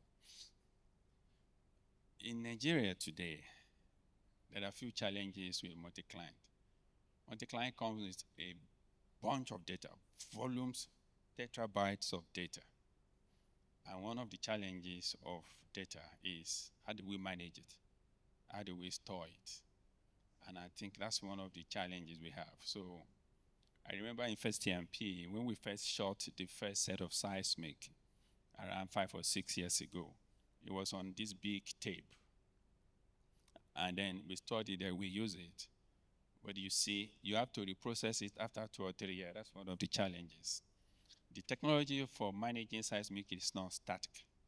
So you got to be reprocessing it every other year, because TGS and co come up with new technologies, and you want to see what you are having or what you are missing. One of the challenges we had was that we could not read those tapes again because of mucors and fungi. So the key question is, how do you store your data these days so that they will be readable? Those are some of the challenges we see in some of those things. 2, the technology to do that. For you to interpret seismic today, it's not only the stack data, like we used to do in our days when we had landmark and charisma as big as this floor. You can do that on my simple phone now. But again, you need that computing capability to be able to do that. And then getting the people to do that is a challenge. So AI and machine learning is one area that we need to develop in Nigeria. And this is something that is not yet there. The reason being that the younger ones who do all these things are not in the industry operators. So we need to marry the two together. These young guys, AI guys, I think like somebody, Ayime said, her daughter, 10-year-old daughter, can teach her ChatGPT. But the daughter will not be able to teach her how to interpret 3D seismic and 4D. Because you need to look at the near, medium, and the far, and then the stack, and be able to do the AVO analysis of all those things. So you have all those challenges. But permit me to step aside a little bit using my first EMP experience. Most of the data we acquire today, we still interpret it as a proprietary data on the face value. How many of you have looked at your data and say, I'm drilling a well, but the only information you have ahead of the bit is what? Seismic. And how many of us do calibrate the information with what we are acquiring and predicting ahead of the bit? We hardly do that. In first year MP, we are on a well now, and we're having that challenge, and that is what we're doing. And it's because we are looking at the sonic, we're looking at resistivity, we're looking at the check shot, we're calibrating the velocity model, and we're saying, everybody stop. What are we seeing? And then you need to go down. So the key question is, if you want to go beyond the conventional hydrocarbon pool that we have today, which is 70, 80, in some area 10,000, and you want to go into the high pressure zones, you will need that information and that power. The question is, do we have the analytical power to be able to do that? Another challenge is, in multi-client data, like Jogun presented, you can have data across several operators. Can you imagine if, like Shola said, with a 5 million story, you go to the bank and say, I need $50 million to operate this feed, and the stop is 5 million. You're going to be kicked out of the banking hall. But if you pair together with other operators and you shoot multi-client and call TGS, you share the risk. But the key question is, you need to work together, interoperability of the data set. And that's one of the gaps we have now. So how do you interpret in such a way that company A and company B and company C can come together? But as of today, we don't work together. And that's one of the challenges. But I'm proud, I'm not only saying because of First TMP. First TMP is working with one of the companies here in doing that. And what we're saying is, if you can license the data, you can work together and share your findings. And what you see is that what takes months is now taking weeks, because you can quickly share results and you can take a decision where to go. Where can we improve? This is where government needs to come in. The last time we had a license run here, was in this hall. It was possible because NUPRC licensed TGS and PGS for this multi-client seismic data. And we were able to take a decision on the fly on what we need to bid and how much we need to bid. And I guess it's one of the best exercises ever carried out by NUPRC. Thank you. Thank you very much, Shego. In the interest of time, I'm going to stop you right there. 2 points you've raised is around our data management. It's something we really need to improve. And secondly is also around collaboration across board, which is really key. And I'm going to go further out into the service companies who are represented here, which is PGS. Matt, I know you've been involved with a lot of multi-client, and I'm also proud to be to be moderating this session, dating back to several years ago when I worked with PGS. Mr. Wole in the room was my line manager. So, Matt, the question for you would be, How does multi-client data contribute to reducing exploration risk and also improving economic viability for deep water operations, using Nigeria as a case study? Can you speak to that? Yep, testing. Thank you. So, firstly, thank you for the invitation to join this great team on the stage today. So, thanks for the question as well. I've got a couple of insights that I can run through. I'll keep it brief because I can see the time. But yeah, it's always key. I think there's been a couple of comments with respect to data and data-driven decisions and so on. It's not unknown that it's probably a mistake to drill something that you can't see. And if you can see it, it helps de-risk not just the short-term, but the long-term play of that potential field and any complex that you develop in terms of infrastructure. But sticking purely to the data from a multi-client perspective, one of the big benefits I've seen, I'm not in the same role as I used to be, but I'm a geologist by background, so I understand the benefit of having data and data of good quality. But the multi-client perspective, and in particular here in Nigeria, we've got the largest footprint of multi-client data offshore. It's huge volumes. One survey alone, the mega survey, it's been mentioned, it's 75,000 squares kilometers in size, and that's something we would always like to build on and expand and rejuvenate. So we don't want to get lazy with what we got. You need to evolve and try and pull out the devil in the detail. There's always something that you haven't seen, you haven't imaged, or you haven't thought about. As time evolves, new concepts in both acquisition and processing long term ultimately make the end product far superior than what we had from the beginning. New insights, new analogs, new discoveries, just help evolving this exploration story. One thing we shouldn't forget as well in this space by utilizing the multi-client library is when we do rejuvenate, take information back to field data and get that to a higher quality than we had, we can start seeing things that we didn't see before, not just in the shallow and the known sections, also in the deep. So you might talk about some areas in Nigeria as a mature basin, but I can tell you there's certainly not mature areas from top to bottom. So as we evolve and expand and improve efficiencies and getting the top level stuff out, if we go deeper, the deeper plays below the shale and so on, where imaging is complex, it's only ever going to improve the economics and the scale of any project that's taken forward from an exploration perspective. I can go on all day about this topic, but I think it's pretty key. I've mentioned it a few times that there's huge benefits, of having large-scale data in the right place with the right imaging and the right minds looking at it. So I'll keep it short. Thank you. Thank you very much, Matt. I'll come to you, Chibo. You've been quite involved with a lot of new ventures across different continents today. And Matt, when you were speaking as well, I was reflecting back to the pre-conference workshop last week. And one of the elephants in the room was around the fact that we are not really involved with a lot of exploration activities.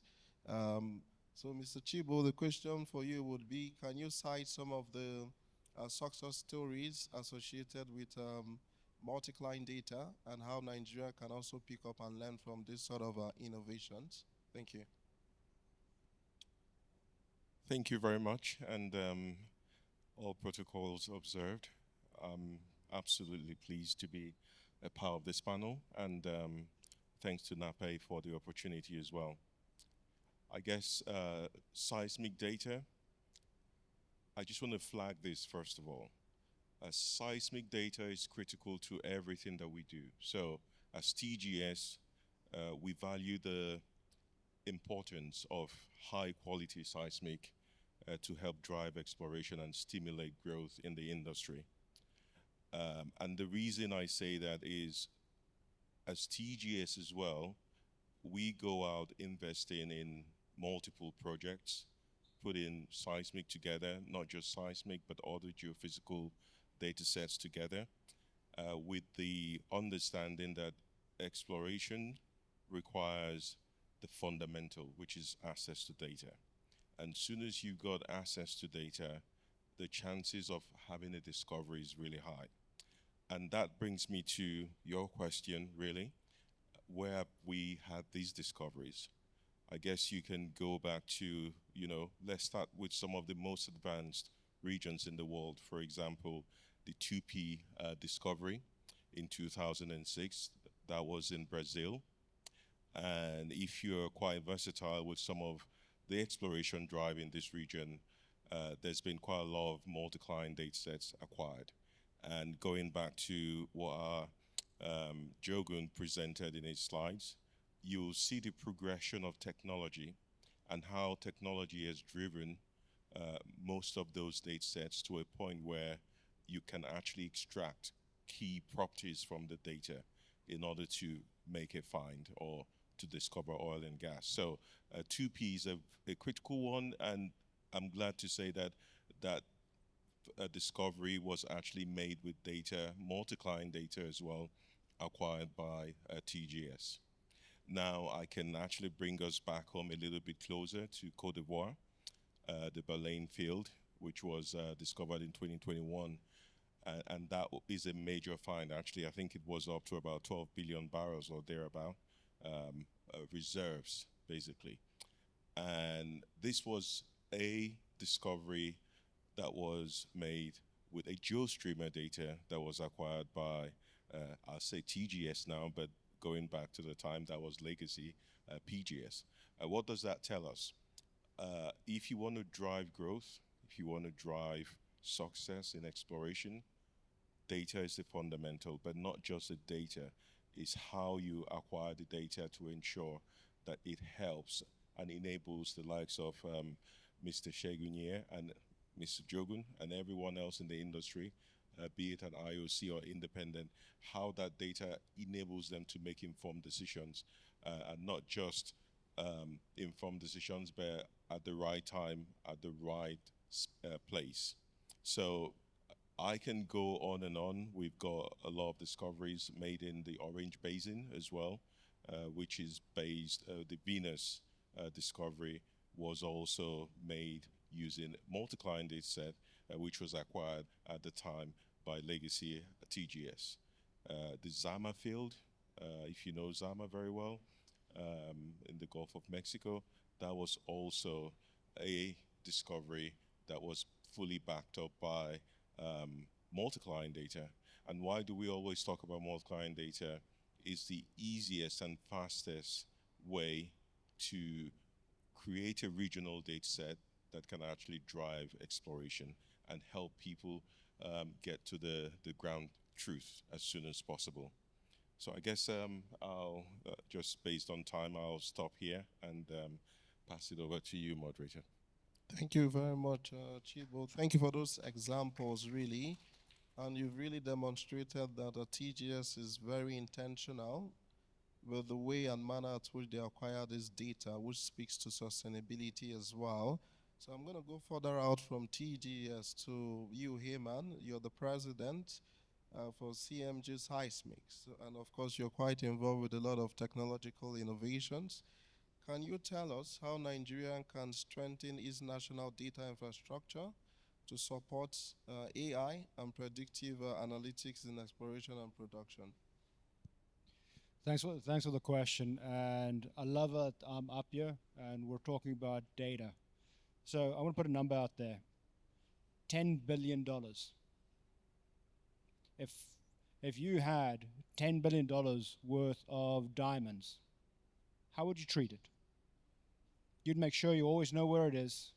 You'll keep it very valuable. Every single piece would be accounted for. Nigeria has spent or invested in $10 billion of seismic data already. This is done already. However, if you speak to any of the operators out there, if you ask them where is the $10 billion of data, most of it is missing or difficult to get by, or takes a significant amount of time to get to it. So that piece needs to be solved now into the future. That's where I really like what you said around the central data depository is so critically important. The second truth that's out there is Nigeria's got an immense wealth of human capital. Probably some of the most talented people I've met in my life come out of this country. Why should we make them spend, if they're geoscientists, why should we make them spend between 30 and 50% of their time looking and searching for data where they can use their expertise to interpret it. Again, that central data depository is so important. At CMG, with Blueware, what we're doing is we're solving this problem. We invented the VDS standard data format. That enables standards to be followed, it to be cloud enabled and accessible to everyone. We're still living in this industry in the age of Blockbuster. What we need to do is we need to get to the age of Netflix where everything's available on your fingertips. So what we need to be able to have is a central data depository where all the data survives, and then we need to be able to stream it to the users. Once we do that, that's where AI comes in place. And then users can drive AI to make the right interpretations in real time to enable us to get ahead of the bit. If you're spending 50% of your time looking for the data to make that interpretation, it's not going to happen. So between what we're doing with interactive AI, driving AI solutions, and fast streaming data from the cloud to the users, those two things combined will enable Nigeria and the indigenous operators to accelerate exploration cycles and get real results from real data and enable new acquisitions to be done cost effectively in the right places at the right time. Thank you very much, Heman, for those submissions. In the interest of time, I'm just going to ask you, Heman, your last round of questions. So with your experience working across different continents, how can the tech startups in Nigeria collaborate with indigenous operators that are currently playing in the onshore, shallow water, and deep offshore, onshore fields today? How can tech startups collaborate with these indigenous operators? So there's two things. I already talked about the talent that we have in Nigeria, and you can see innovation every single time that you walk down the street. It puts a massive smile on my face. Innovation happens because of necessity, and it's so necessary in Nigeria for Nigeria to leapfrog ahead of other oil-producing countries. Now, what we need to make sure of, though, is that we don't have solutions looking for problems. Nigeria has challenges in production and discovery and maintaining reserves. We need tech startups to identify those problems and solve them with innovations. I know it exists out there.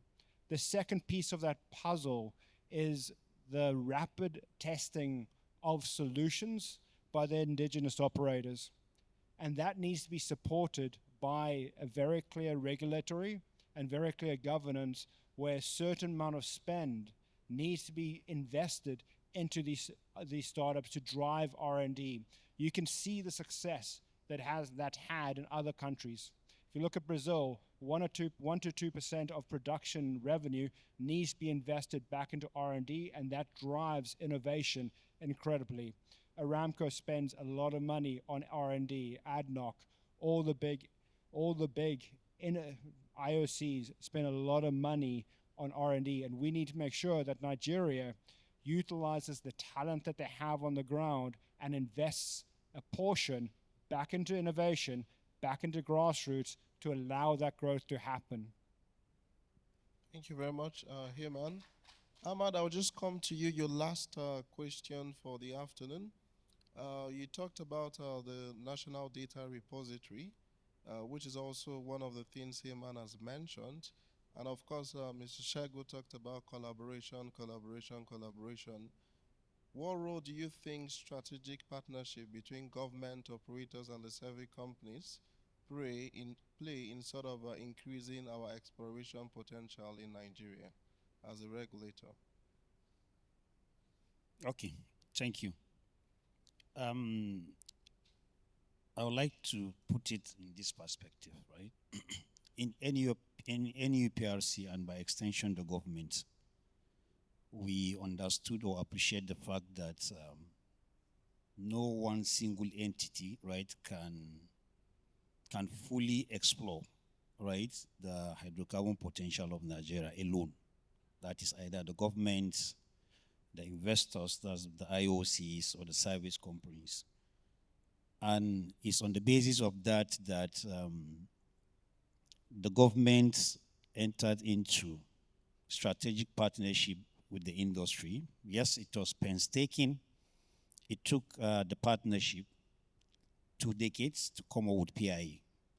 But again, it is a strategic partnership that produces the PIE because the industry was involved in it, government partake in it, and we now have a regulatory framework, right, that defines clearly the role of the government, the role of the investors and service providers and communities. So I'll give an example now. If you take that section of the PIE that created the host community fund, right, you're going to see that it creates a tripartite partnership arrangement where the companies contribute certain percentage of their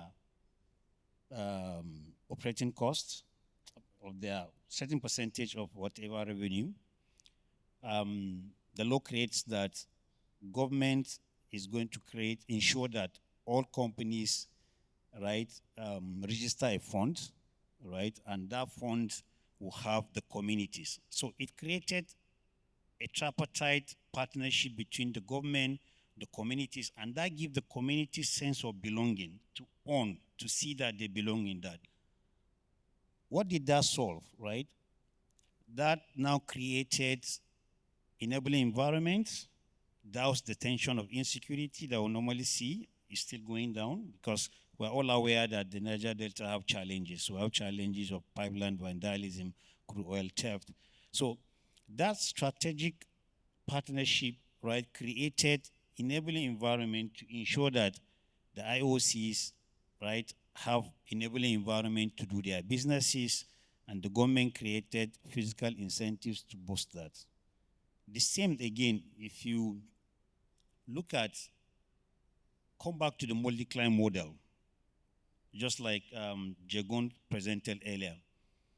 And I think it's clearly spelled if you go to section 71 of the PIE, it is again a strategic partnership, right, between the government, the industry, right, to now create an avenue where pool of ponds will be put together, right, to ensure that data, not only seismic, whatever data, because you have other data that multi-client companies can produce, to now ensure that that partnership create an environment where you reduce costs, right?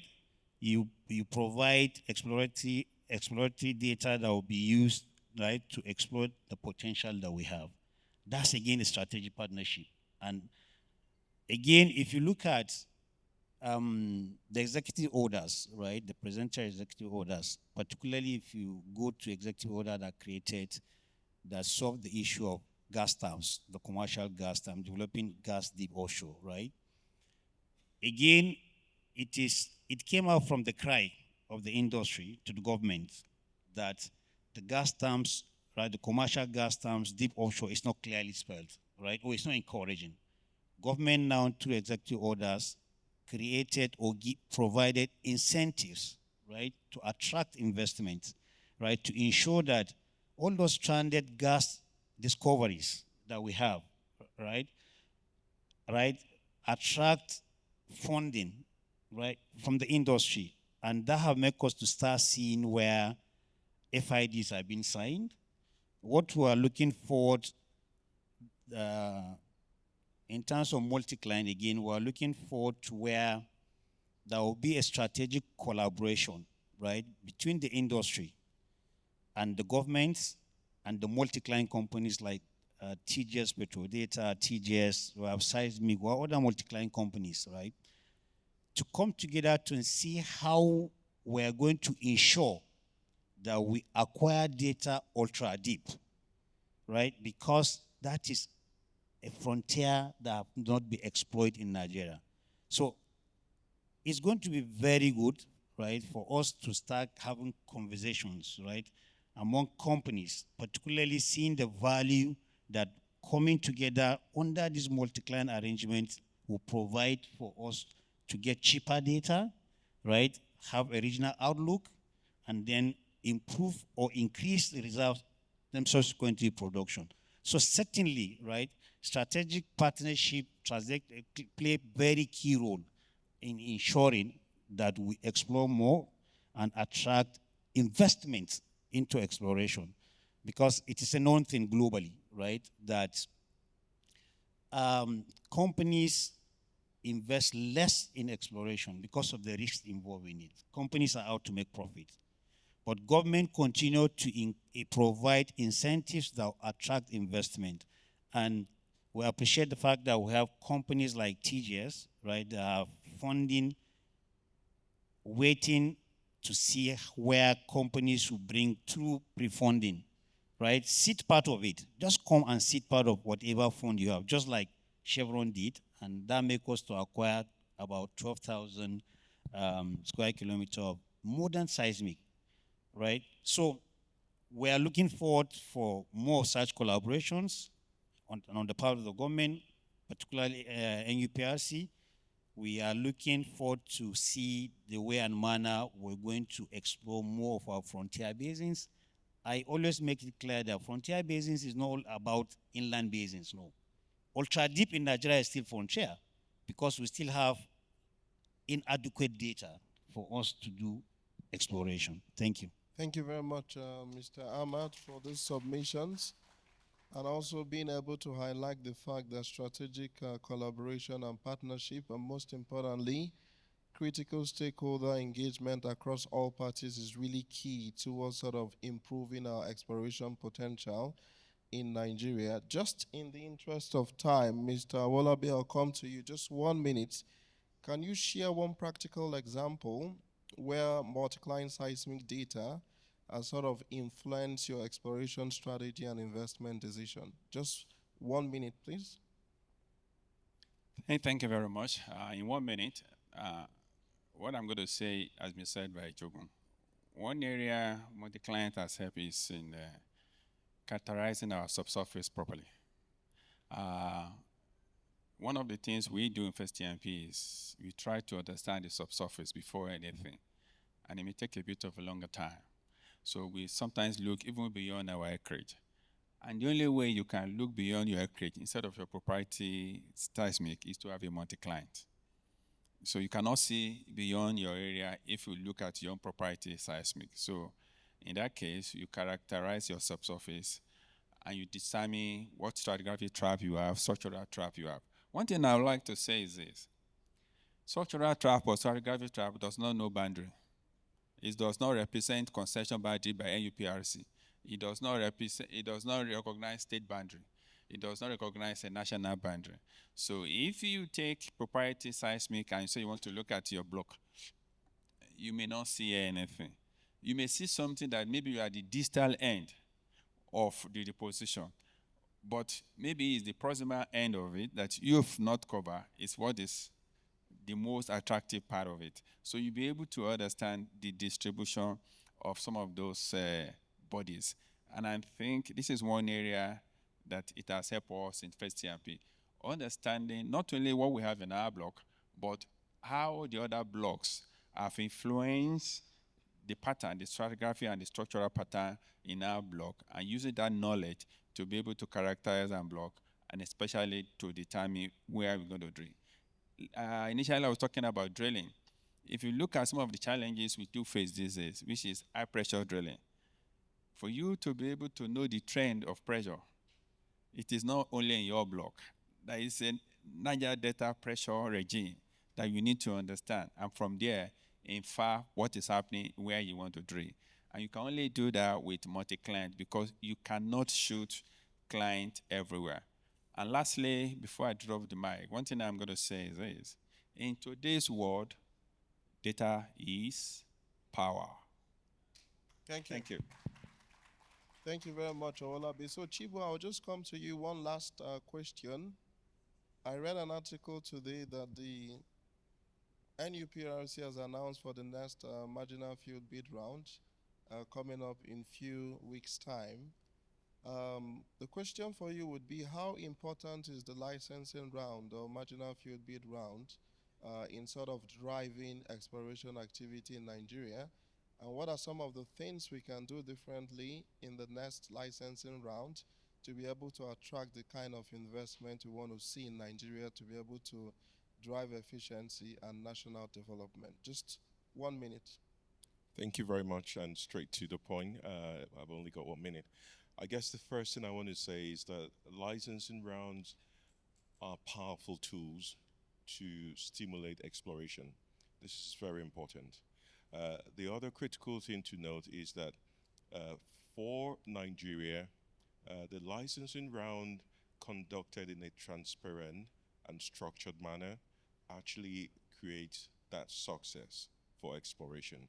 So, no doubt, when you want to bring in new entrants, you want to bring in serious oil companies to come and explore, you need to bring them to the table through a round, and that round needs to be defined quite clearly.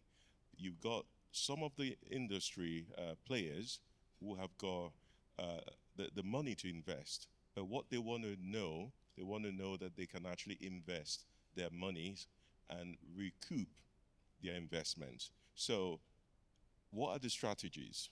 I guess I would just put them on 3 buckets. And one of those buckets, as I said earlier, is transparency.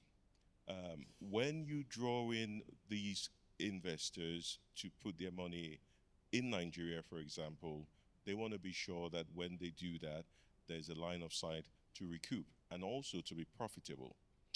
The second point I was going to make is data. We've all said it. Data is power. So we must ensure that the right data is available to drive the bid round or license round and make sure that people can actually access that data to make informed decision. And I guess the third bucket I'll say is structure. People panic when there isn't structure. So you have to ensure that people understand the process from the beginning to the end, and that would make a very successful round. Thank you very much, Chibo. You've touched on 3 things: transparency, you've touched on structure, and you've also touched on having the right available data sets for people to be able to assess the sort of assets they want to really bid for. So, Matt, just 30 seconds. What would be your closing sort of comments with respect to what you've listened to on this panel this afternoon? What should we do differently? Okay, closing remarks, 30 seconds. I was going to talk about technology advancements, but come and grab me on the stand or at some point in the conference. I'll be more than willing to discuss. Key takeaways from this, I think it's pretty key. You could summarize it in probably 2 words: power and data. Combine the 2 and you've got everything you need. However, power is one thing, data is another, but if the 2 aren't together, they're worthless. You know, you need the right people with the right minds in the right locations at the right time, with the right backing from the governments, the regulators, the IOCs, the vendors, and the investors. If everyone works together collaboratively, we hear it a lot, we've heard it for years. Maybe we need to do a bit more to act on those words and deliver on those promises, not just to the people in the room, but to the countries such as Nigeria and the rest of the nations, because let's face it, the world needs energy. They're not going to stop using it. If we live in this paradise, as we can call it, with our iPhones and our cars, energy, as in oil and gas, I think is going to be a big part for a long time going forward. So we need to get as much of that information as we can out of the data that we currently have and all the new data that we'll invest in going forward. And that will be my closing remarks. Thank you very much. Thank you very much, Matt. A warm round of applause to all the panelists. And now, because of time, we'll just take 1 question while we wrap up from the audience. Any questions from the audience? We can take just 2.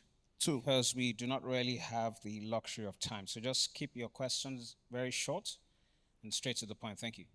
Okay, thank you, MC. Because of time, I'll just stand on existing protocol. I heard you very clearly, starting from the morning time and now, what I can summarize is that there is prospectivity in drilling deeper. You just emphasized that, sir. But then again, you've also talked about understanding the pressure regime. Now, my question, if it is very critical that we drill deeper to have improved, resource base, and understanding pressure is also very key. There is a Niger Delta pressure study that existed and is still existing, although the agreement expired. But one of the challenges was that it suffered low patronage. Can you tell us why you think that study, as useful as it was, didn't have as much patronage as it deserves? Thank you very much. Who would want to go? Just, yes. I'm sure it's 30 seconds, please. It's addressed to me. I've seen that study. What I would say is, I'm not saying it doesn't have any patronage. I don't know what patronage you've seen with it. But from my position, it needs to be updated. Yeah? With modern data that we've seen today. And since that study was carried out, a few wells have been drilled. And so the question is, you need to calibrate that study with the new wells you drill and be able to predict. One of the advantages of multi-client data is in simulation. You can simulate the subsurface and create multiple scenarios. One of the things you do in subsurface is you create multiple scenarios, and as you are drilling, you are matching which of these scenarios matches your prediction, and then you can then narrow it down as you go along. So can't remember who carried out the study, but that study may not be the best for us in our area. But studies like that are the positional constraint. So you need to look at your area, look at the positional environment, look at everything you have there. But I guess if I need to use it, if you want to give it to me for free, maybe. But if you want me to pay for it, then we need to sit down and talk. Thank you. Thank you very much. Do we have a female who wants to ask One last a question? And that'll be the last. Any lady? Okay, all right. In the absence of, no, all right. Thank you. I stand on the existing protocol. Just a comment for Mr. Olabi. His pain point, I think you don't have issues about data storage, data management. And I think we are here to collaborate with you. The issue of having sticky tapes and all the challenges with vintage tapes, I think it's been solved, right? And we are there to work with you. Thank you. Thank you very much. So in closing, let me respond to Wale. Wale is my good friend, so we should not wash our dirty linen in public. I know we have storage problem, but we'll talk about that. The last one we did, you didn't do it for me for free. Thank you. Okay, so let me again respond to your issue on the pressure studies. NUPRC and the partner that produces the pressure studies, which is Icon Science, we're in the process of updating that studies. We have already gotten the approval, and we're in the process of updating that. In fact, we're not only updating it, we're looking at even going further to do rock physics, which is going to be regional entirely. So we're in the process, and I think we already passed the whole law approval. We're already in discussion to see how it's going to. And that's, again, a strategic partnership with the industry for us to come up with original pressure studies that will aid in drilling and solving some of this problem. Thank you. Thank you very much. In summarizing, everything we've had this afternoon is around the fact that there are a couple of issues around poor data management.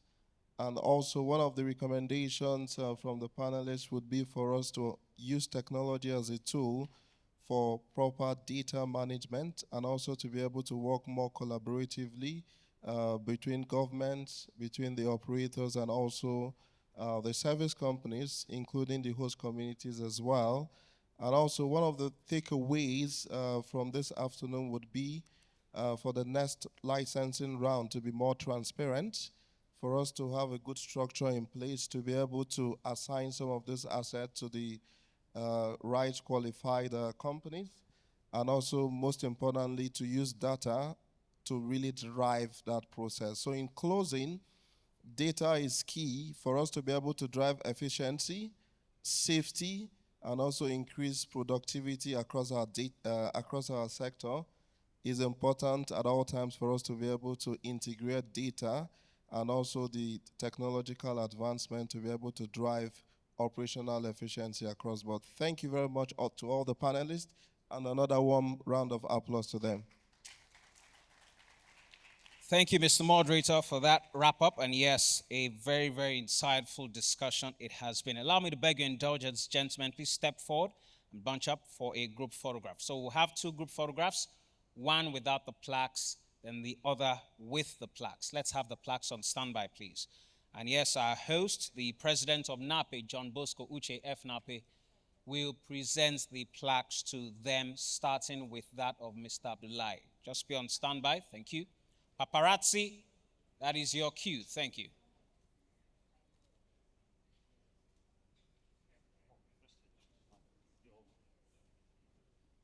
All right, first group photograph. The event is not over yet. We'll still take words from our sponsor, so please don't be in a hurry to leave. Thank you. All right, Mr. Abdullahi's plaque. Thank you.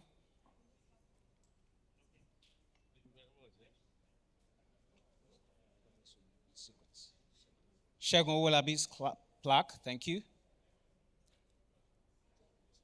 Johnny Chigbo next. Just be on standby. Thank you. Yes. For Herman, please be on standby too.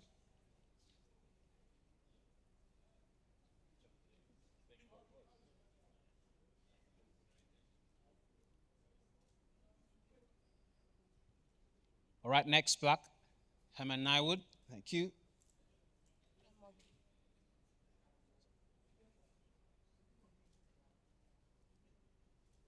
Then for Mr. Moderator, Ibim Diri. Thank you.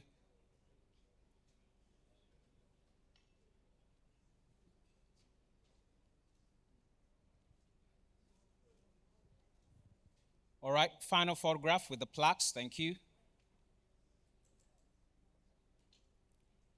Paparazzi, that is your cue.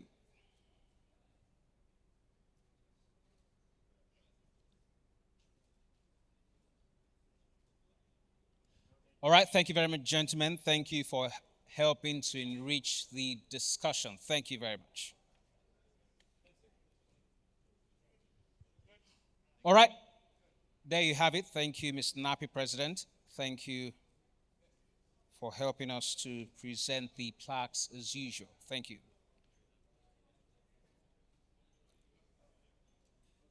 All right, ladies and gentlemen, we need to move very, very quickly. And yes, it is that time for us to take words from our sponsor.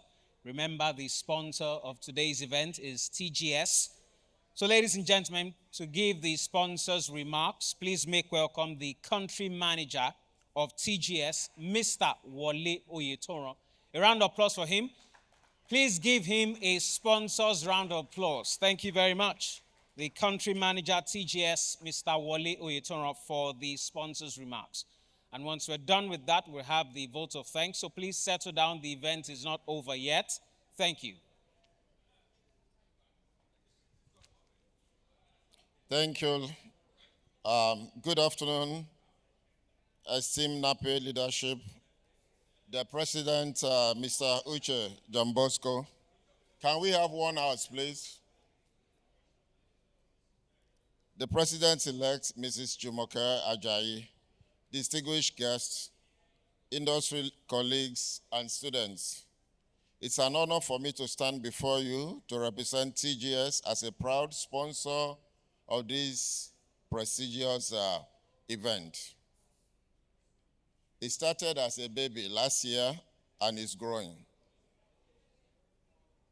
Our partnership with NAPE is a cornerstone of our commitment to Nigeria's energy sector.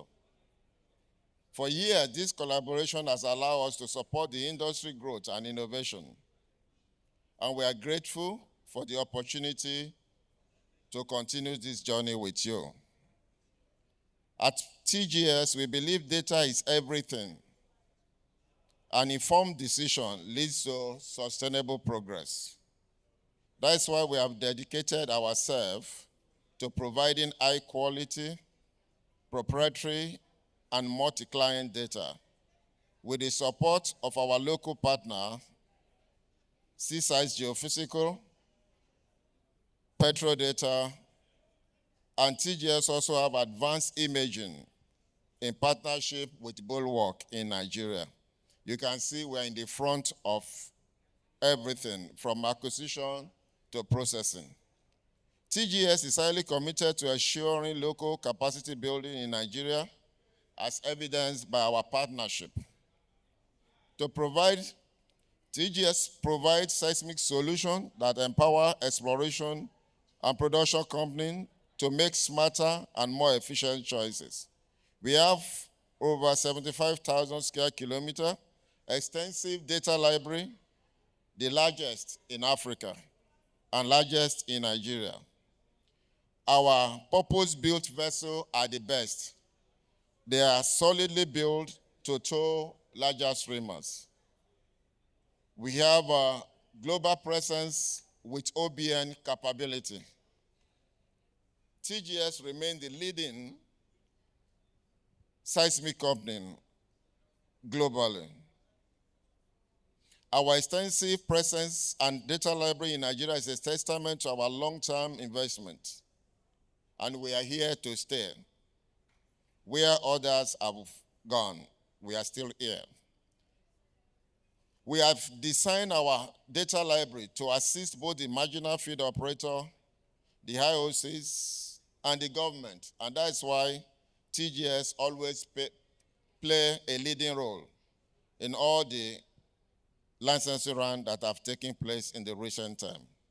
We have supported all deep water licensing rounds in Nigeria, and TGS data form the foundation for most great discovery that we have seen in Nigeria. At this junction, I want to sincerely thank NUPRC for their partnership and support for more than 2 decades of collaboration. Thank you, NUPRC. The theme of this conference resonates deeply with TGS, and we are particularly energized by the focus on the future energy of Nigeria.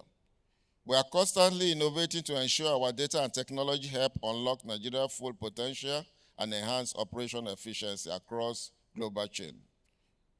Through our ongoing support for NAPE, including a platform like this, we are committed to fostering technology advancement that will shape the next generation of energy exploration and sustainability. Finally, I want to recognize the incredible talents and dedication of geoscientists and professionals who make up NAPE, our ideas find oil and gas. Your work is the engine of this industry, and TGS is proud to provide the tool that help you to succeed. We look forward to more insightful discussion as we continue this conference. May God bless NAPE. May God bless Nigeria. Thank you very much. Words well spoken by the sponsor of this year's edition of the Tech Business Forum. Thank you very much, sir. Country Manager TGS, Mr. Wole Oyetoro.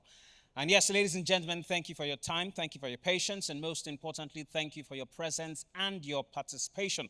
It is not really my place to say thank you, so on behalf of the organizers, please join me to welcome the President-elect of NAPE, who also doubles as the Chairperson of the Conference Planning Committee, for the vote of thanks, Mrs. Olajumoke Ajayi F. NAPE. Round of applause for her. She takes the stage to give the vote of thanks and closing remarks.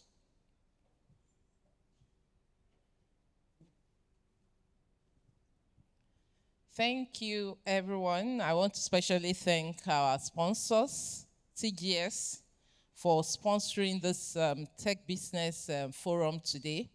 Thank you very much, and everyone who have attended and our panelists. You know, when I sat down and listened to the different sessions, the keynote speaker, it gives me comfort that we are ready for the next phase in this industry, which is to bring in more barrels, to drill deeper, because when we want to explore, we acquire seismic, and there's confidence that we are ready to go deeper.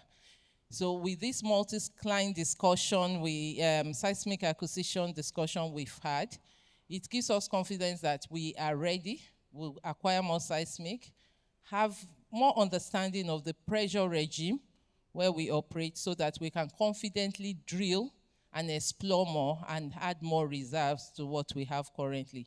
Thank you very much for your time. And we look forward to seeing you at our African Night tonight at 6 p.m. at Arbor Point. We can't wait to have you there. Let's go there to unwind and enjoy, the beauty and the culture of Africa. Thank you. See you there. Thank you very much, Madam President-elect of NAPE, Mrs. Olajumoke Ajayi F. NAPE. And ladies and gentlemen, distinguished guests, with that, we've come to the end of the Tech Business Forum. Thank you for your time, thank you for your patience, and thank you for your participation and your presence. Thank you.